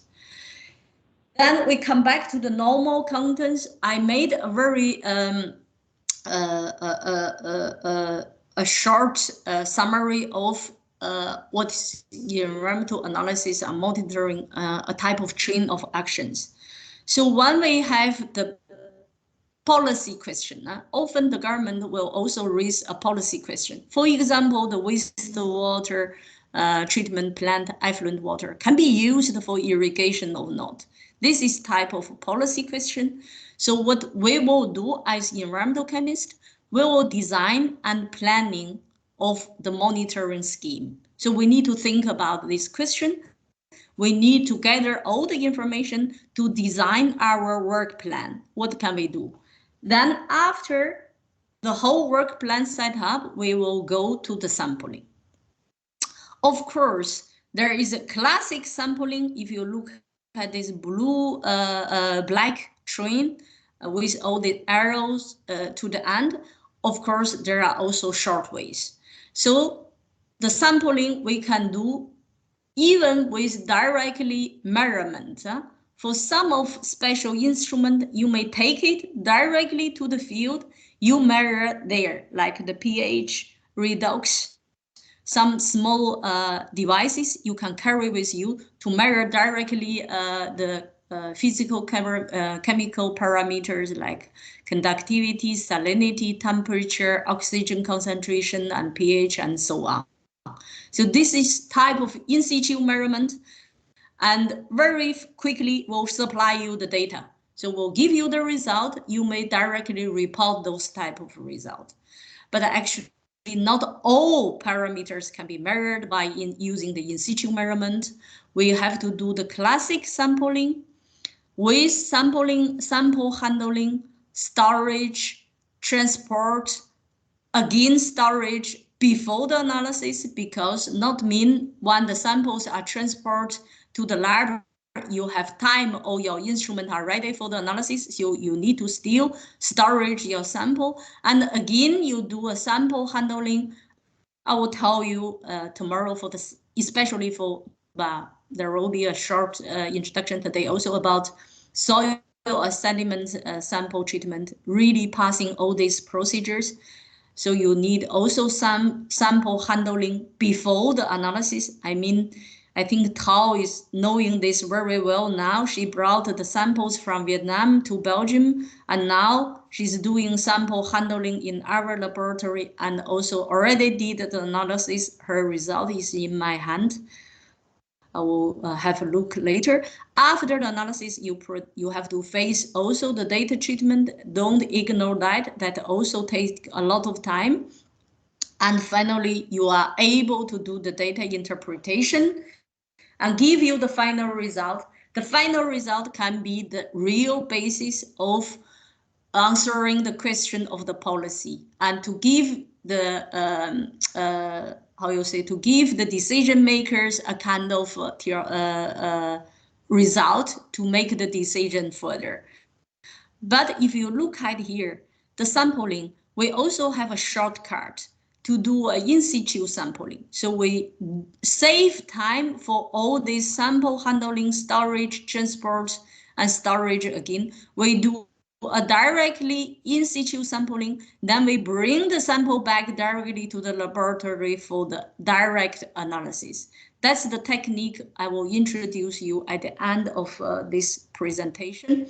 So we come back to the classic one. We come back to here, like Hong, I think will do a very good training in 2 days. So she will show you clearly how those processes are passing by. So the purpose of sample preparation really depends on what you want to do. So very rarely can environmental sample be directly injected into an instrument without pre-treatment. So this is the question I often ask my students in the first course. Do you think any environmental sample can be directly injected into an instrument to be analysis? Normally no. So we have to pass by the pre-treatment procedure. So it's labor intensive and time consuming. And main categories for metals is what we do in aquatic system. You will see in the training also, we will always differentiate. That's the comments I gave to Hong's presentation also. We always do the differentiation of metals between dissolved phase and particulate phase. So we differentiated the dissolved phase and the particulate phase, but I will introduce you what the dissolved phase means and the particulate phase mean. So the metals in dissolved phase, we can use simple filtration system to differentiate the dissolved phase and the particulate phase. Then some of trace metals are at very low concentration. Only filtration cannot give you the good result, even you directly analyze the dissolved phase. What you should do, you still need to do extraction or pre-concentration for the analysis. All the extraction or pre-concentration for metal speciation, as I recommended to your group, we may do also different speciation, like arsenic speciation or mercury speciation. My postdoc will give mercury speciation topic tomorrow. So we need a kind of help of chromatography. So the sample filtration is just the first step treatment of the water sample. Keep this in mind. Then if you have different purpose or if you have different type of sample, why I put extraction here. For example, if we have seawater sample, probably even you do pre-concentration, you may not get the good analysis because of the interference of salt matrix. So we need to do a type of extraction I will talk about later. Then beside the dissolved phase, in the particulate phase, or the solid phase means soil and sediment. What do we need to do? We have to do the all total that also depend on what you want to know. Total dissection, or we do selective extraction, or sequential, we call sequential extraction, is also possible. You want to see the different phase of metals in the solid phase. Simple thing is total dissection. And also, if you want to do metal speciation, arsenic speciation, mercury speciation, you can do the extraction for chromatographic separation and analysis. So sample preparation may not be needed for some of samples. If you look at the drinking water quality, that we may directly analyze by fresh water can be directly analyzed by very sensitive ICP-MS, because normally the drinking water shouldn't contain too high concentration of metals. So probably you need a very sensitive ICP-MS. You can get the reliable result. But beside that, all the other sample may be very, very time consuming. We can see sample proceeding will take 60% of your time, and data treatment 27%, and sample analysis and collections are much less time consuming than the other two steps. And why we need to do the sample preparation? And the purpose may be one of a combination of the following. First, to homogenize sample or remove moisture. So the air dry or freeze drying, homogenization, and grinding and sieving are needed. Like you, for example, take the soil sample. Tao bring a lot of soil sample from Vietnam. I think only soil sample, yes. So what did she pass in those months? She did the air dry or she did the freeze dry. Tao, you did the freeze dry sample. Then she grind the sample. Then she need to sieve the sample to get the finer part of the sample to be acid digested before the analysis. Means you remove other hard material like rocks. You are not going to analyze rocks in your soil sample, and the plant leaves, you need to get rid of them. You will analyze what you want to analyze. So the purpose is to assure that the subsample taken for analysis is representative sample for your analysis. So secondly, to decrease analytic concentration. Sometimes the pre-concentration is needed for almost all trace analysis, but the dilution is used for the analysis of highly contaminated sample. To make the concentration falls within the calibration range. You have environmental sample, you have to try. You never, if better you have historical study or you have the literature study to give you enough information to know, okay, the concentration normally within this range. Now I know more or less what I should treat with the sample. But when you have unknown sample, you need to do a tryout. You better dilute a lot of times before your analysis to avoid any contamination on your instrument. So that's why some of sample need to increase or decrease analytic concentration. And the third, to remove interfering chemicals. So we need sample extraction for seawater sample, especially for seawater sample, the interference from salt. So if your sample side move later to the sea mouth, we need to pay attention to remove the interference chemicals. And also, in addition to change sample phase may be needed to be changed to fit the instrument. So no laboratory can say, I have all the instrument I need. It's too luxury for all the laboratories.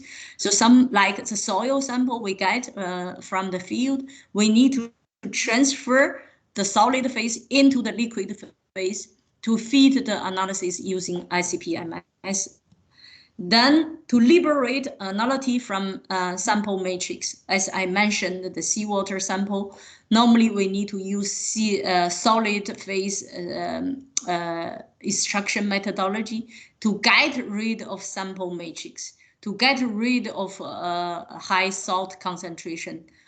And also, for example, the methylmercury, one of the organic mercury, very toxic mercury species analysis from different sample matrix. You need to get rid of the matrix to get a reliable analysis. And also the sample preparation, you need to modify chemical structures.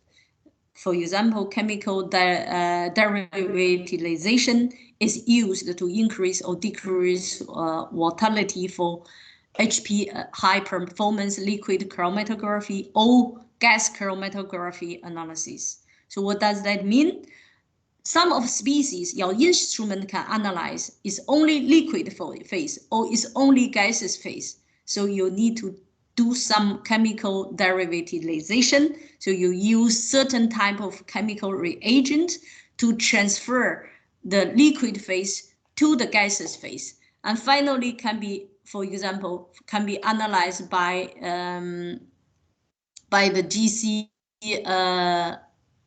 by the gas chromatography analysis. For mercury, methyl mercury analysis, we need to do the methylation to change methyl mercury to methyl ethyl mercury. It's volatile the phase, then can be analyzed by GC instrument. So a type of sample preparation also we will see depend on the sample matrix, chemical properties, instrument used. Had a small summary of liquid sample for dissolved metals. You can use ion exchange, chelation, or the solid sample. You can use acid digestion, microwave digestion, alkaline digestion, hydrate generation. Hydrate generation normally for arsenic speciation analysis. Then if you want to analyze organic, volatile organic compounds here, you need to use maybe different technology. That's you need to know when you have different sample matrix, you have different, they have different chemical properties, and you have also different instruments. So you should know which protocol you need to use for your own sample preparation. So let's come to the aquatic samples. And I gave very general introduction above here. Now we come back to the aquatic sample. We talk about dissolved metals. Dissolved metals include normally hydrated ions, inorganic organic complexes, colloidal dispersions, and this is the chemical definition. But if we look at operationally definition, it is defined as dissolved metal in an unacidified samples that pass through a 0.45 micrometer filter. Some of research group use 0.2 micrometer filter. It's normal because probably they have a different request. Why in our research we use 0.45 micrometer filter? Because water framework standard, they set up with the standard of using 0.45 micrometer filter. So then your result can be compared with water framework or can be compared with environmental quality standard. So that's why we use 0.45 micrometer filter. Then suspended metals is also called particulate metals.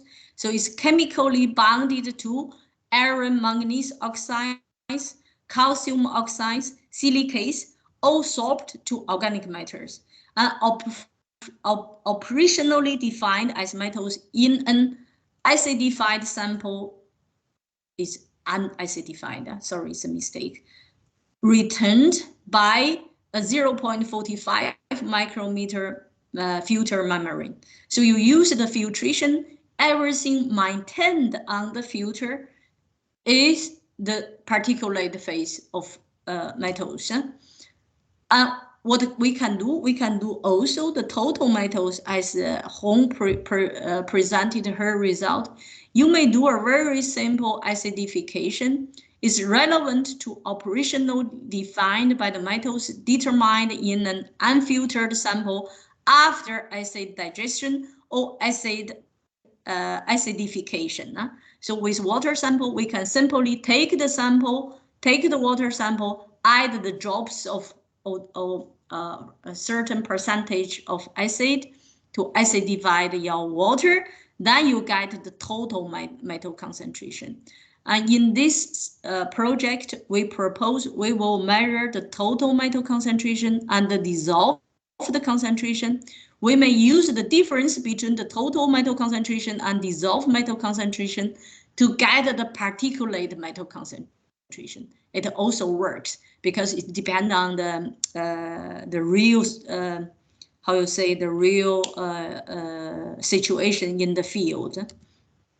So if we look at, I give iron as an example. If we look at how to differentiate the dissolved iron and the particulate iron, you see the dissolved iron include iron ions here, iron inorganic complexes. You see iron 3, iron 2. Iron 3 mainly stayed with iron hydroxide, and iron 2 can form also iron carbonate, and also include small size of organic complex iron humic acid, and also iron colloidal. So all those species smaller than 0.45 micrometer, we call it dissolved iron. Is iron as example, can be cadmium, can be copper, can be zinc, nickel, lead, mercury, arsenic. So you see, we think dissolved concentration maybe is only ions. No, it maintained also inorganic and organic complexes. And particulate iron, you see those big molecules maintained on the filter when you do the filtration. So those are the big particles as the particulate iron. So that gives you a view of how dissolved phase differentiated from particulate phase. So what we will do, the filtration performed in the field immediately after the sampling. Why I say immediately, I focus on that. If you don't do immediately, you take the sample using certain type of plastic material, a lot of metal concentration will be disappear to where? To on the wall of the container you use. So you will lose the concentration. So we propose do it immediately after the sampling. If we deal with small volume, we use simple syringe and syringe filters. If we deal with larger volume, we need, sometimes when the concentration level are too low, we need large volume of dissolved phase because we need to do pre-concentration or we need to do the extraction. So with 10 milliliter of sample, you cannot do that. Normally you need 100 or 200 milliliter sample. You can do such kind of extraction or pre-concentration. So when you need to deal with larger volume, you need a vacuum filtration or pressure filtration.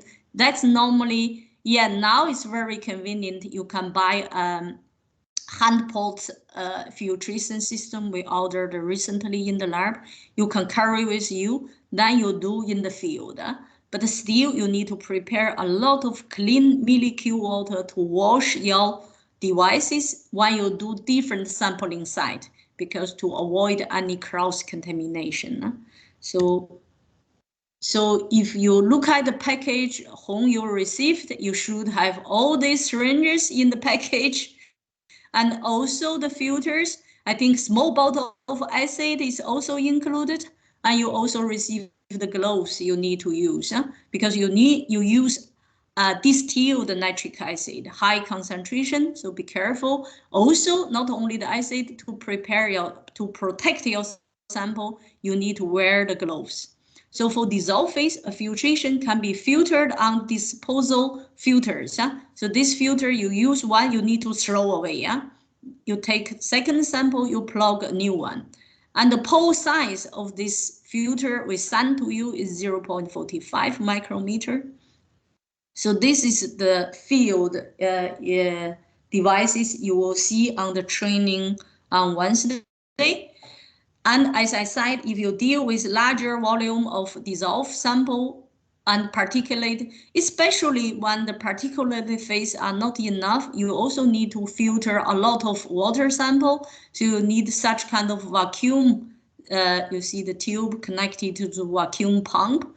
You need such kind of vacuum filtration system, but it's not possible in your site now. I don't discuss a lot here. And as I said, it's not always like in your site, you have high concentration of metal contaminants. Somewhere when we work, the concentration of the metals are low. For example, we had a very small project investigate radium, is radioactive element in a small river because it was historically contaminated by a mining activity in Belgium. But the concentration of radium is so low, we cannot do the direct analysis after the filtration of sample. So we need to do the pre-concentration, or we need to do the extraction. So the sample, so that's why I say concentration. The reason why we need to do extraction or pre-concentration, because the concentrations are too low for direct analysis. Or the sample matrix may interfere, again, salt. Then we need either liquid extraction, or we use solid extraction, or we do the extraction. I will introduce all these extraction procedures soon. And if we look at here, the liquid extraction for dissolved metal concentrations, this protocol is very efficient. I did it in my PhD because we analyzed some water sample from open ocean. I'm not talking about any river, any sea, in the open ocean. So you can imagine trace metal concentration are around Frampton level, very low concentration, picogram per liter level. So any sensitive instrument until now cannot do a direct analysis. So we followed this liquid extraction, complexation of metals with 2 organic reagent at a controlled pH, and afterwards doing the extraction of these complexes in Freon. But Freon nowadays is banned. So it's not possible anymore to use this liquid extraction. However, it's very efficient methodology. Then we come to a more complicated methodology, solid phase extraction. So you can do the complexation with type of resin. You can choose by yourself. We give example diethyl carbonate here, and the extraction of organic complexes and carbon 18 column.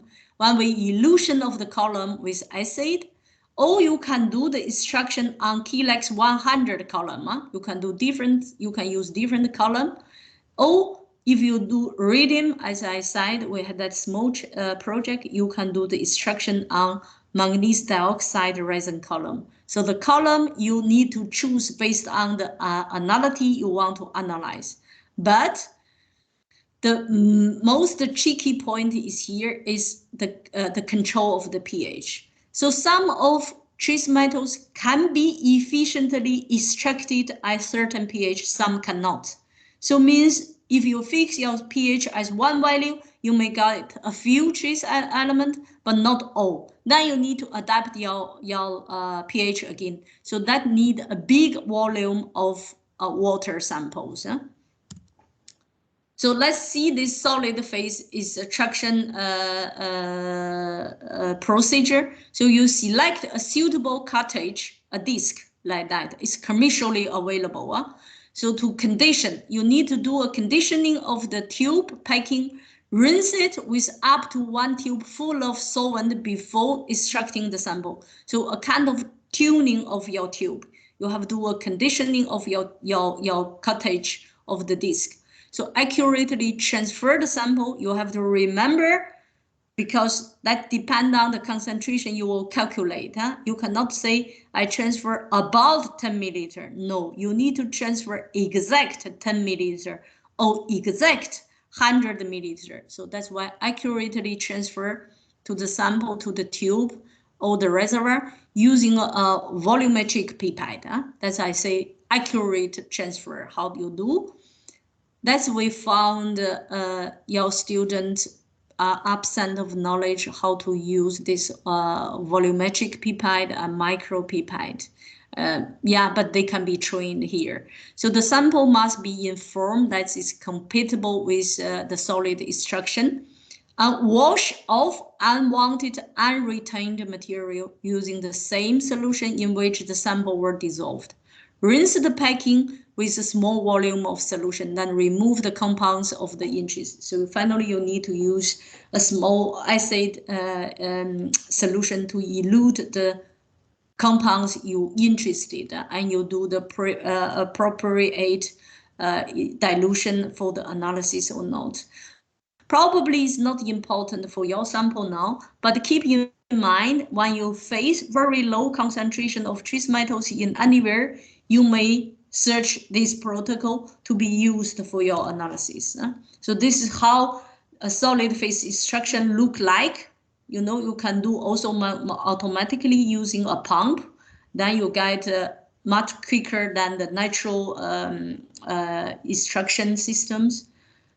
I will not stay too much on this methodology. Then we come to the solid samples, including particulate phase and soil and sediment. So metals in solid phase also have various forms. This dealing with speciation. And species analysis mainly for toxicity, bioavailability assessment. So if you do you use different methodology to do sample treatment, you may get different concept of which form you will get, and which form will be directly linked to the bioavailability of trace metals. So simple one, we do total extraction. So we do the acid total digestion or extraction. Don't be confused, it's the same here. We add some acid or we add some strong base, depending on what you want to analyze. All these protocols you may find from literature. So you do a complete dissolution of the solid sample. So you get the bulk concentration. You won't get speciation information. Then, secondly, beside the total digestion, you may use selective extraction. So you may say, okay, I use very weak acid, or I just only use molecule water to extract soil sample or sediment sample to guide the labile metal forms. Or you can use sequential extraction. So sequential, you understand the word, it means step by step. It's successive extraction procedure that give you different concept. I will put a little bit time here to tell you the principle of acid digestion or selection of acid. Before that, for the selection of acid should be based on sample matrix. So for a clean sample or easy oxidable materials, you use nitric acid. And for readily oxidable organic matter samples, you use the mixture of nitric acid and hydrochloric acid, or nitric acid or hydrosulfur acid. Or for difficult to oxidize organic matter samples, you use mixture of nitric acid and also a kind of chloride acid. For silicate material, you need stronger acid. You see the mixture of nitric acid and hydrofluoride acid, but using hydrofluoride acid, you need to be careful to protect yourself very well, putting glasses on, wear the lab coat. Then, you know, it's very harmful. Hydrofluoride acid, it can be harmful for environment. So that's, you need to, excess hydrofluoride acid need to be removed by the evaporation or by addition of boric acid. We, in our lab, we use boric acid to remove the extra hydrofluoride acid. I think hydrofluoride acid with nitric acid, Tao has already used. She should know this procedure. Or you do a complete digestion of sediment, you need the mixture of this aqua regia together with hydrofluoride acid. So it's aqua regia. I make a small introduction, but I believe chemists should know this aqua regia. For biological sample, you probably need hydrochloride and hydroperoxide, the mixture of this reagent. Then we say why you see nitric acid everywhere mentioned for this metal digestion. Why nitric acid is used in almost all acid extraction procedure? Because nitric acid acts as both acid and oxidizing reagent. So as acid, it dissolves in organic oxides. You see calcium oxide will be dissolved by nitric acid as acid. And as oxidizing agent, nitric acid can oxidize zero valence in organic metals and non-metal into ions. So you see iron, copper can be ionized by nitric acid to iron 3+ and copper 2+. That's why nitric acid is chosen for metal digestion. Then we see the sample digestion. You can use a kind of heating oven, very simple, or you use microwave assisted acid digestion. We often in our laboratory we use microwave assisted acid digestion. Is efficient and very user friendly. The instrument itself already maintained the protocol, so you may just choose what you want to do for sediment sample or for biological samples.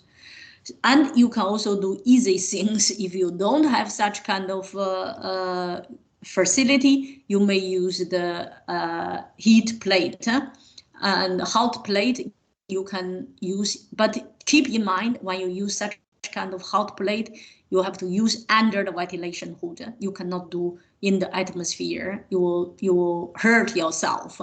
That's very important. And any device you have, you can think about how to use it, but first you protect yourself.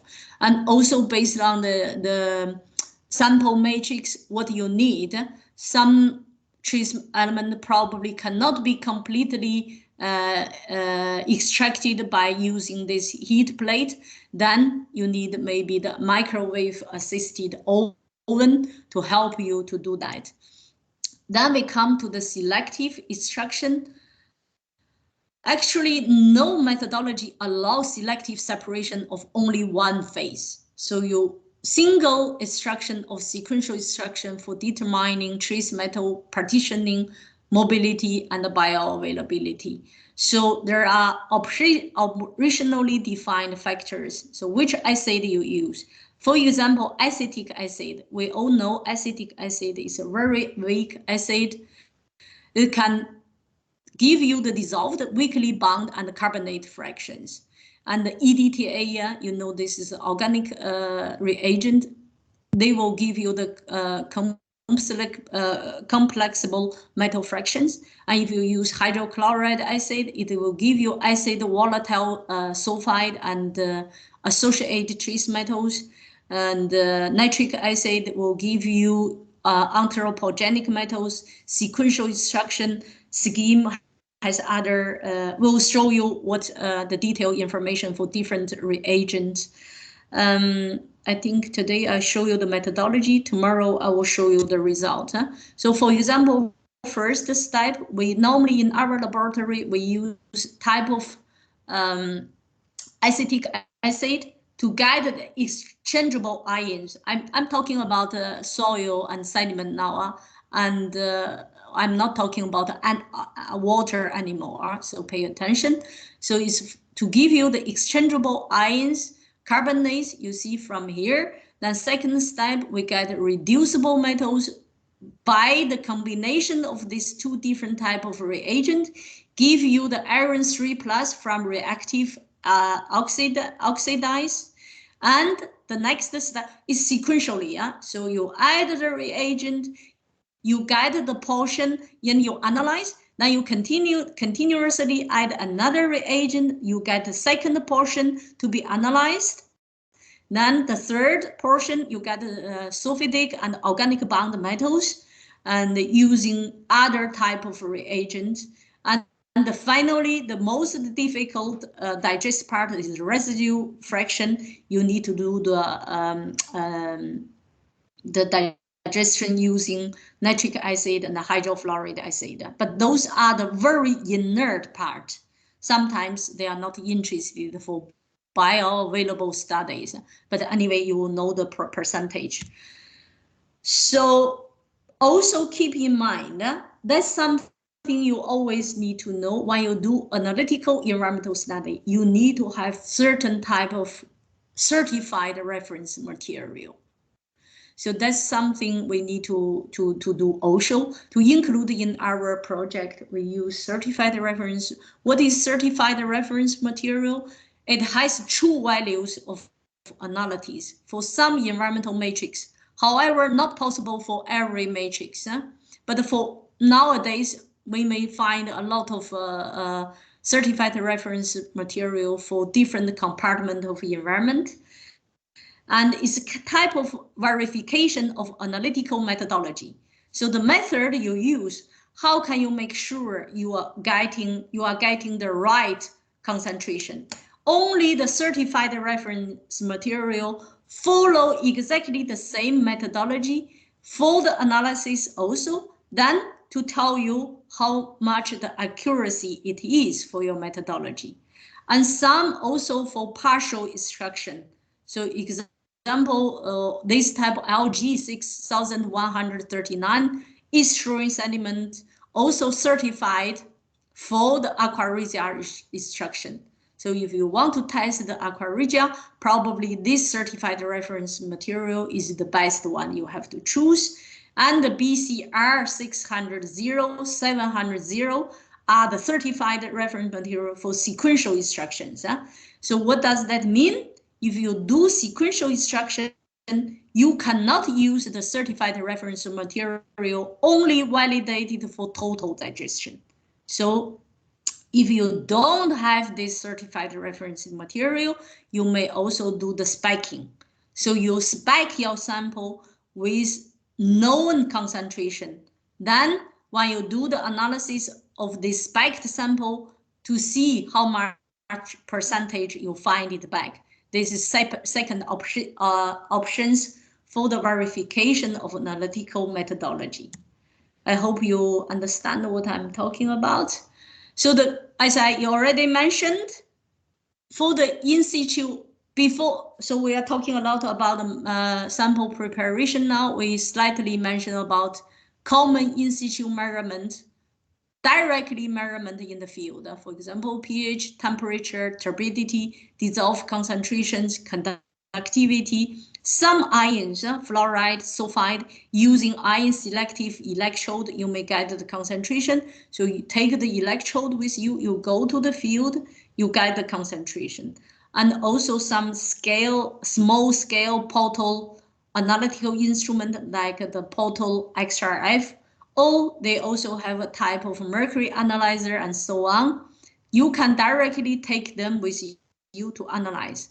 But normally those type of portal instrument, they have the problem of detection limit. Normally they cannot detect very low concentration of metals, they detect high level. Then in order to save the time of preparation of the sample, and also if those in situ measurement cannot be done, we can find another alternative to help us, this passive sampler technique. Why we need to do the passive sampler technique?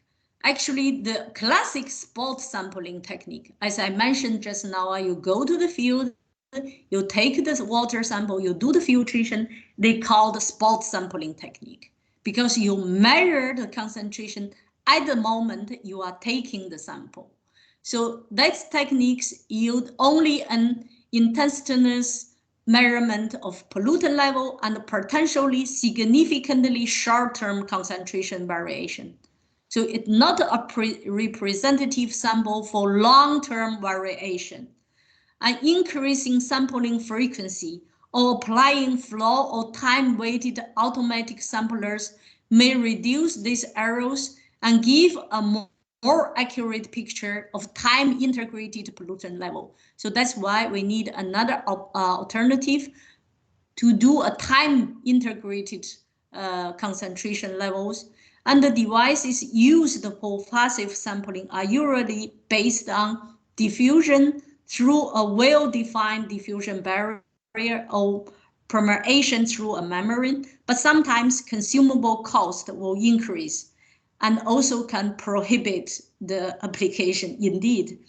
For example, the sampler I introduced now, the DGT, is not so cheap. It's very costly. Yeah? I won't go to this slides because it's various passive sampling technique can be used for monitoring nonpolar organic contaminants, polar organic contaminants, and monitoring metals. What I'm going to talk about is this technique, diffusive gradients in thin films. Can be used for metal concentration measurement, can be used for polar organic contaminants measurement too. Talking about the technique of DGT, I would mention again the chemical speciation and fractionation to you again. If you remember the slides I show you just now about differentiation of dissolved phase and particulate phase. So we see chemical speciation data can reveal valuable information in addition to total element concentrations related to bioavailability, mobility, metabolic processes, biotransformations, and toxicity implications. And chemical speciation is receiving increasing interest in both academic and commercial laboratory instruments, and also gradually new environmental regulations in development based on bioavailable fractions. That's why we meet very well with Lian, with Hong, because we are dealing with bioavailable fractions of contaminants to the living organisms in the fish, in the river. So as I will repeat again, we see we want to determine the concentration, and we also need to considering the nature of considered organisms. So what we are doing from VUB is the concentration. We are responsible to analyze the concentration.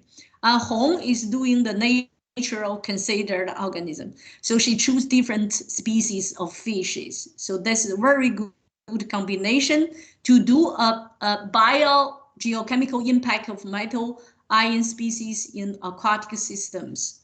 So as I introduced already, particulate phase, dissolved phase can be differentiated by the sample filtration, but within the dissolved phase, there are free metal ions. If you remember the figure I showed with iron as the example, free metal ions, of course, related to bioavailable uptake, biological uptake, and dynamic metal species is free metal ions together with small size of labile complexes. They are potentially available for organisms because when those labile complexes, iron hydroxide, iron sulfide, when they do the dissociation, iron ions will be released. Or carbon, let me see copper, for example, copper chloride, copper hydroxide. When they become dissociated and the copper ion will be released, then will potentially bioavailable also.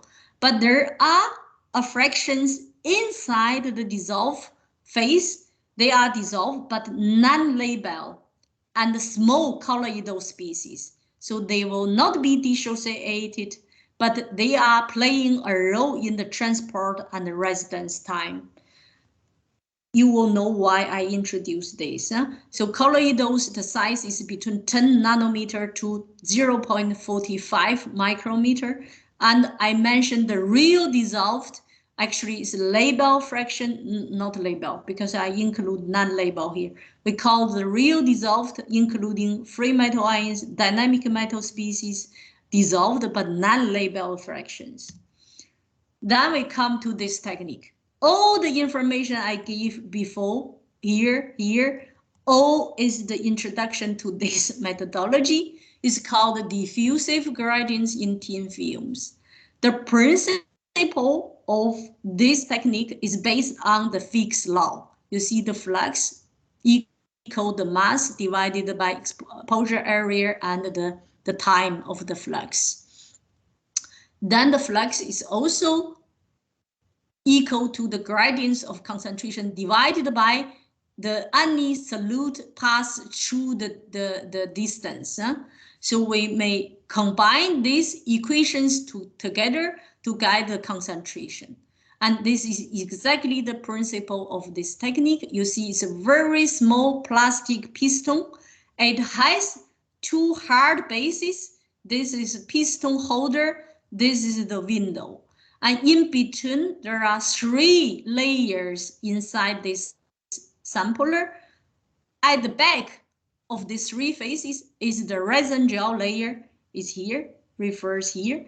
It behaves like a pump because resin you choose, it has functioning group to the target element you want to measure. So it will accumulate since its capacity is big. So before it becomes saturated, it's all the time accumulating the target solute you want to measure. And above that is the diffusive gel. And what is the function of the diffusive gel? Is a type of diffusion control. Without the diffusive gel, you cannot calculate the concentration. Another thing is the pore size of the diffusive gel is around 5 to 10 nanometer, very small. That's why we say this methodology measures label fractions. See here, I say we measure the label fractions, including free metal ions, dynamic metal species, including free metal ions and small label flux, but not non-label fractions. So this is the pore size, the diffusive gel control, the size of analytes you want to analyze to go through it.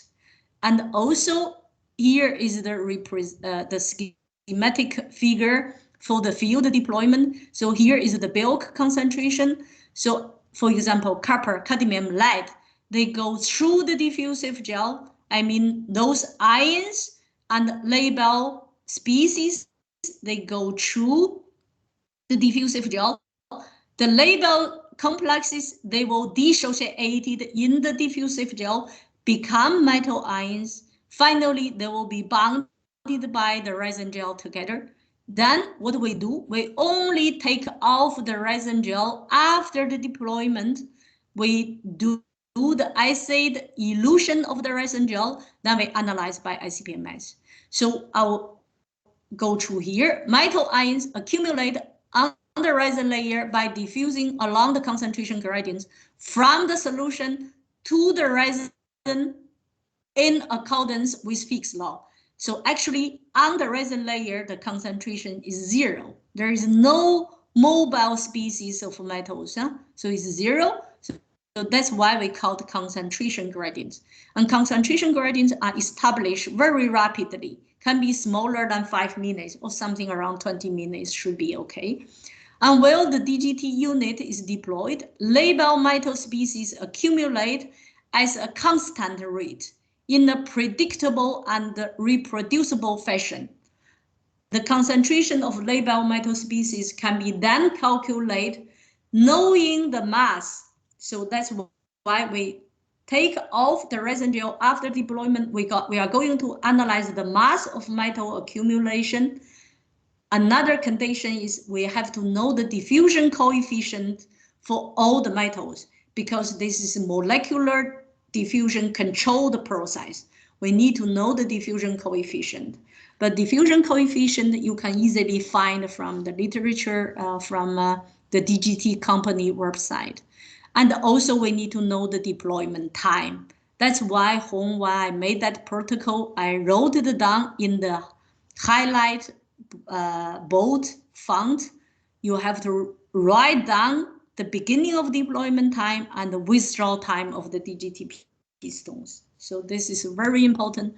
And there are 4, I say, advantages. All the 4 important characteristics of the DGT is first, very simple, in situ deployment. So on the day of the training, you will see very easy. You may directly deploy the samplers in the field. So you don't need to take the water sample back. However, we will take the water sample to do the comparison and to give another concept of the concentration. You know, also it's type of pre-concentration methodology for short or long-term deployment. So you may choose if the concentration level is very, very low, like in the open ocean, picogram per liter level, and your instrument can only analyze microgram per liter. So what you need to do, long-term deployment, because long-term deployment will give the sampler enough time to accumulate enough mass of the analyte you want to analyze. But of course, in your area, we only do 24 hours. It's not necessary to long because the concentrations are high. Then the other character is the technique give you time-weighted average. You see here, this is the DGT concentration. It's time averaged concentration. Here, all the black spots here with the black line go through it is the spot sampling. So if we take the water sample at different time, you know, the river is flowing, it's not an inert system. It varies. It will always give you the variation of the concentration. But if you go one spot, you get concentration like that. If you go next day, maybe dry, the day of previous days raining day, you get concentration like that. And in a few days, you get concentration like that. But doesn't show you a general time average concentration level, but DGT does that. And also, as I explained the technology, we say measurement of labile fractions of target solutes, but it means mostly close to bioavailability species, bioavailable species of target solutes. And I show you some small example of here what DGT can measure. Okay, beside that, if you look at the structure, actually we may play with 2 compartments of this technique. So the diffusive gel, we may change the pore size. So as here, there are 2 techniques. There is open pore, as pore size we sometimes say 5 to 10 or can be 10 to 20 is the classic DGT. That's the DGTs I posted to Hong already. And in our laboratory, we may also produce constricted pore size, but this constricted pore size is purely bioavailable measurement because the pore size is 1 to 5 nanometer, but it's difficult to make and cost too much financially, and we don't make this anymore nowadays, but we can still do that. And the DGT technique has been compared with a type of WAM modeling. This is a model, is quite a known model used to measure bioavailable fractions of metals in aquatic system. Then we see, yeah, the DGT give a good comparison for inorganic pollutant analysis and organic pollutant analysis. Means DGT is a good technique as a predictor of bioavailable species in aquatic system. So another example is what has been done. You see, actually, in the real situation, metals do not exist as ions. It always exists as complexes. In inorganic complexes form or in organic complex forms. So what DGT do, you can see the inert part, the organic complexes or strong metal complexes, we call the inert part. they will not dissociate in the diffusive gel, and they will not be bounded by resin gel. So DGT will not measure that inert organic complexes, but DGT will measure these labile complexes. So the good example is here. A small laboratory test that has been done in Lancaster. What did they do? They do a spike of the solution with copper ions, copper hydroxide ions, and copper EDTA. You know, EDTA is organic ligands, and it has bigger size. And they use DGT to measure in this solution. Now, what DGT measured, actually at the end, DGT measured the sum of copper hydroxide and copper ions. So DGT measured the labile fractions. This is inert non-labile fractions. And another example is copper spiked with copper ions, copper hydroxide, and copper citrate. This is weak complexes, and you see DGT measured all. So means the copper citrate dissociated when it passed through the diffusive gel, can be measured by the resin gel. So DGT measured labile fractions. I hope you understand that. So such kind of measurement can be simply done in the laboratory. I don't know until now, maybe Tao later will see this deployment. I don't know any of students have seen such kind of deployment in the laboratory now. And in the field, I will show how DGT can be easily deployed. You can do a kind of, aggregation of a few DGT samplers like that. Then you use a buoy, you deploy in the water system. Very easy. Or Hong received now the plate holding different type of DGT samplers. As I said, there are two aspects. You may multi-plate, diffusive gel and resin gel. You may see the different color. So the different color means we use different type of resin. The brown color used here is for arsenic. So that's the project. We include arsenic in the project, and DGT can measure the arsenic. And the other white ones for trace metals, for cadmium, lead, copper, nickel, zinc, iron, manganese, for all transition elements. So Hong, you will see how it look like now. And you can do also very simple plate like that. Why we use Teflon? Because we want to measure organic pollutants. So organic pollutant measurement, you cannot use plastic. So we use Teflon made plate to hold the DGTs for example, EDCs, PFAS, PAH measurement in the aquatic system. So you see someone, you use what you have. This is really very handy device, but don't touch the surface of the pistons by your hand. You may damage it or you may contaminate it. That's why I mentioned a few times, avoid touch the surface of the pistons. Or to protect your pistons, you may put in the cage.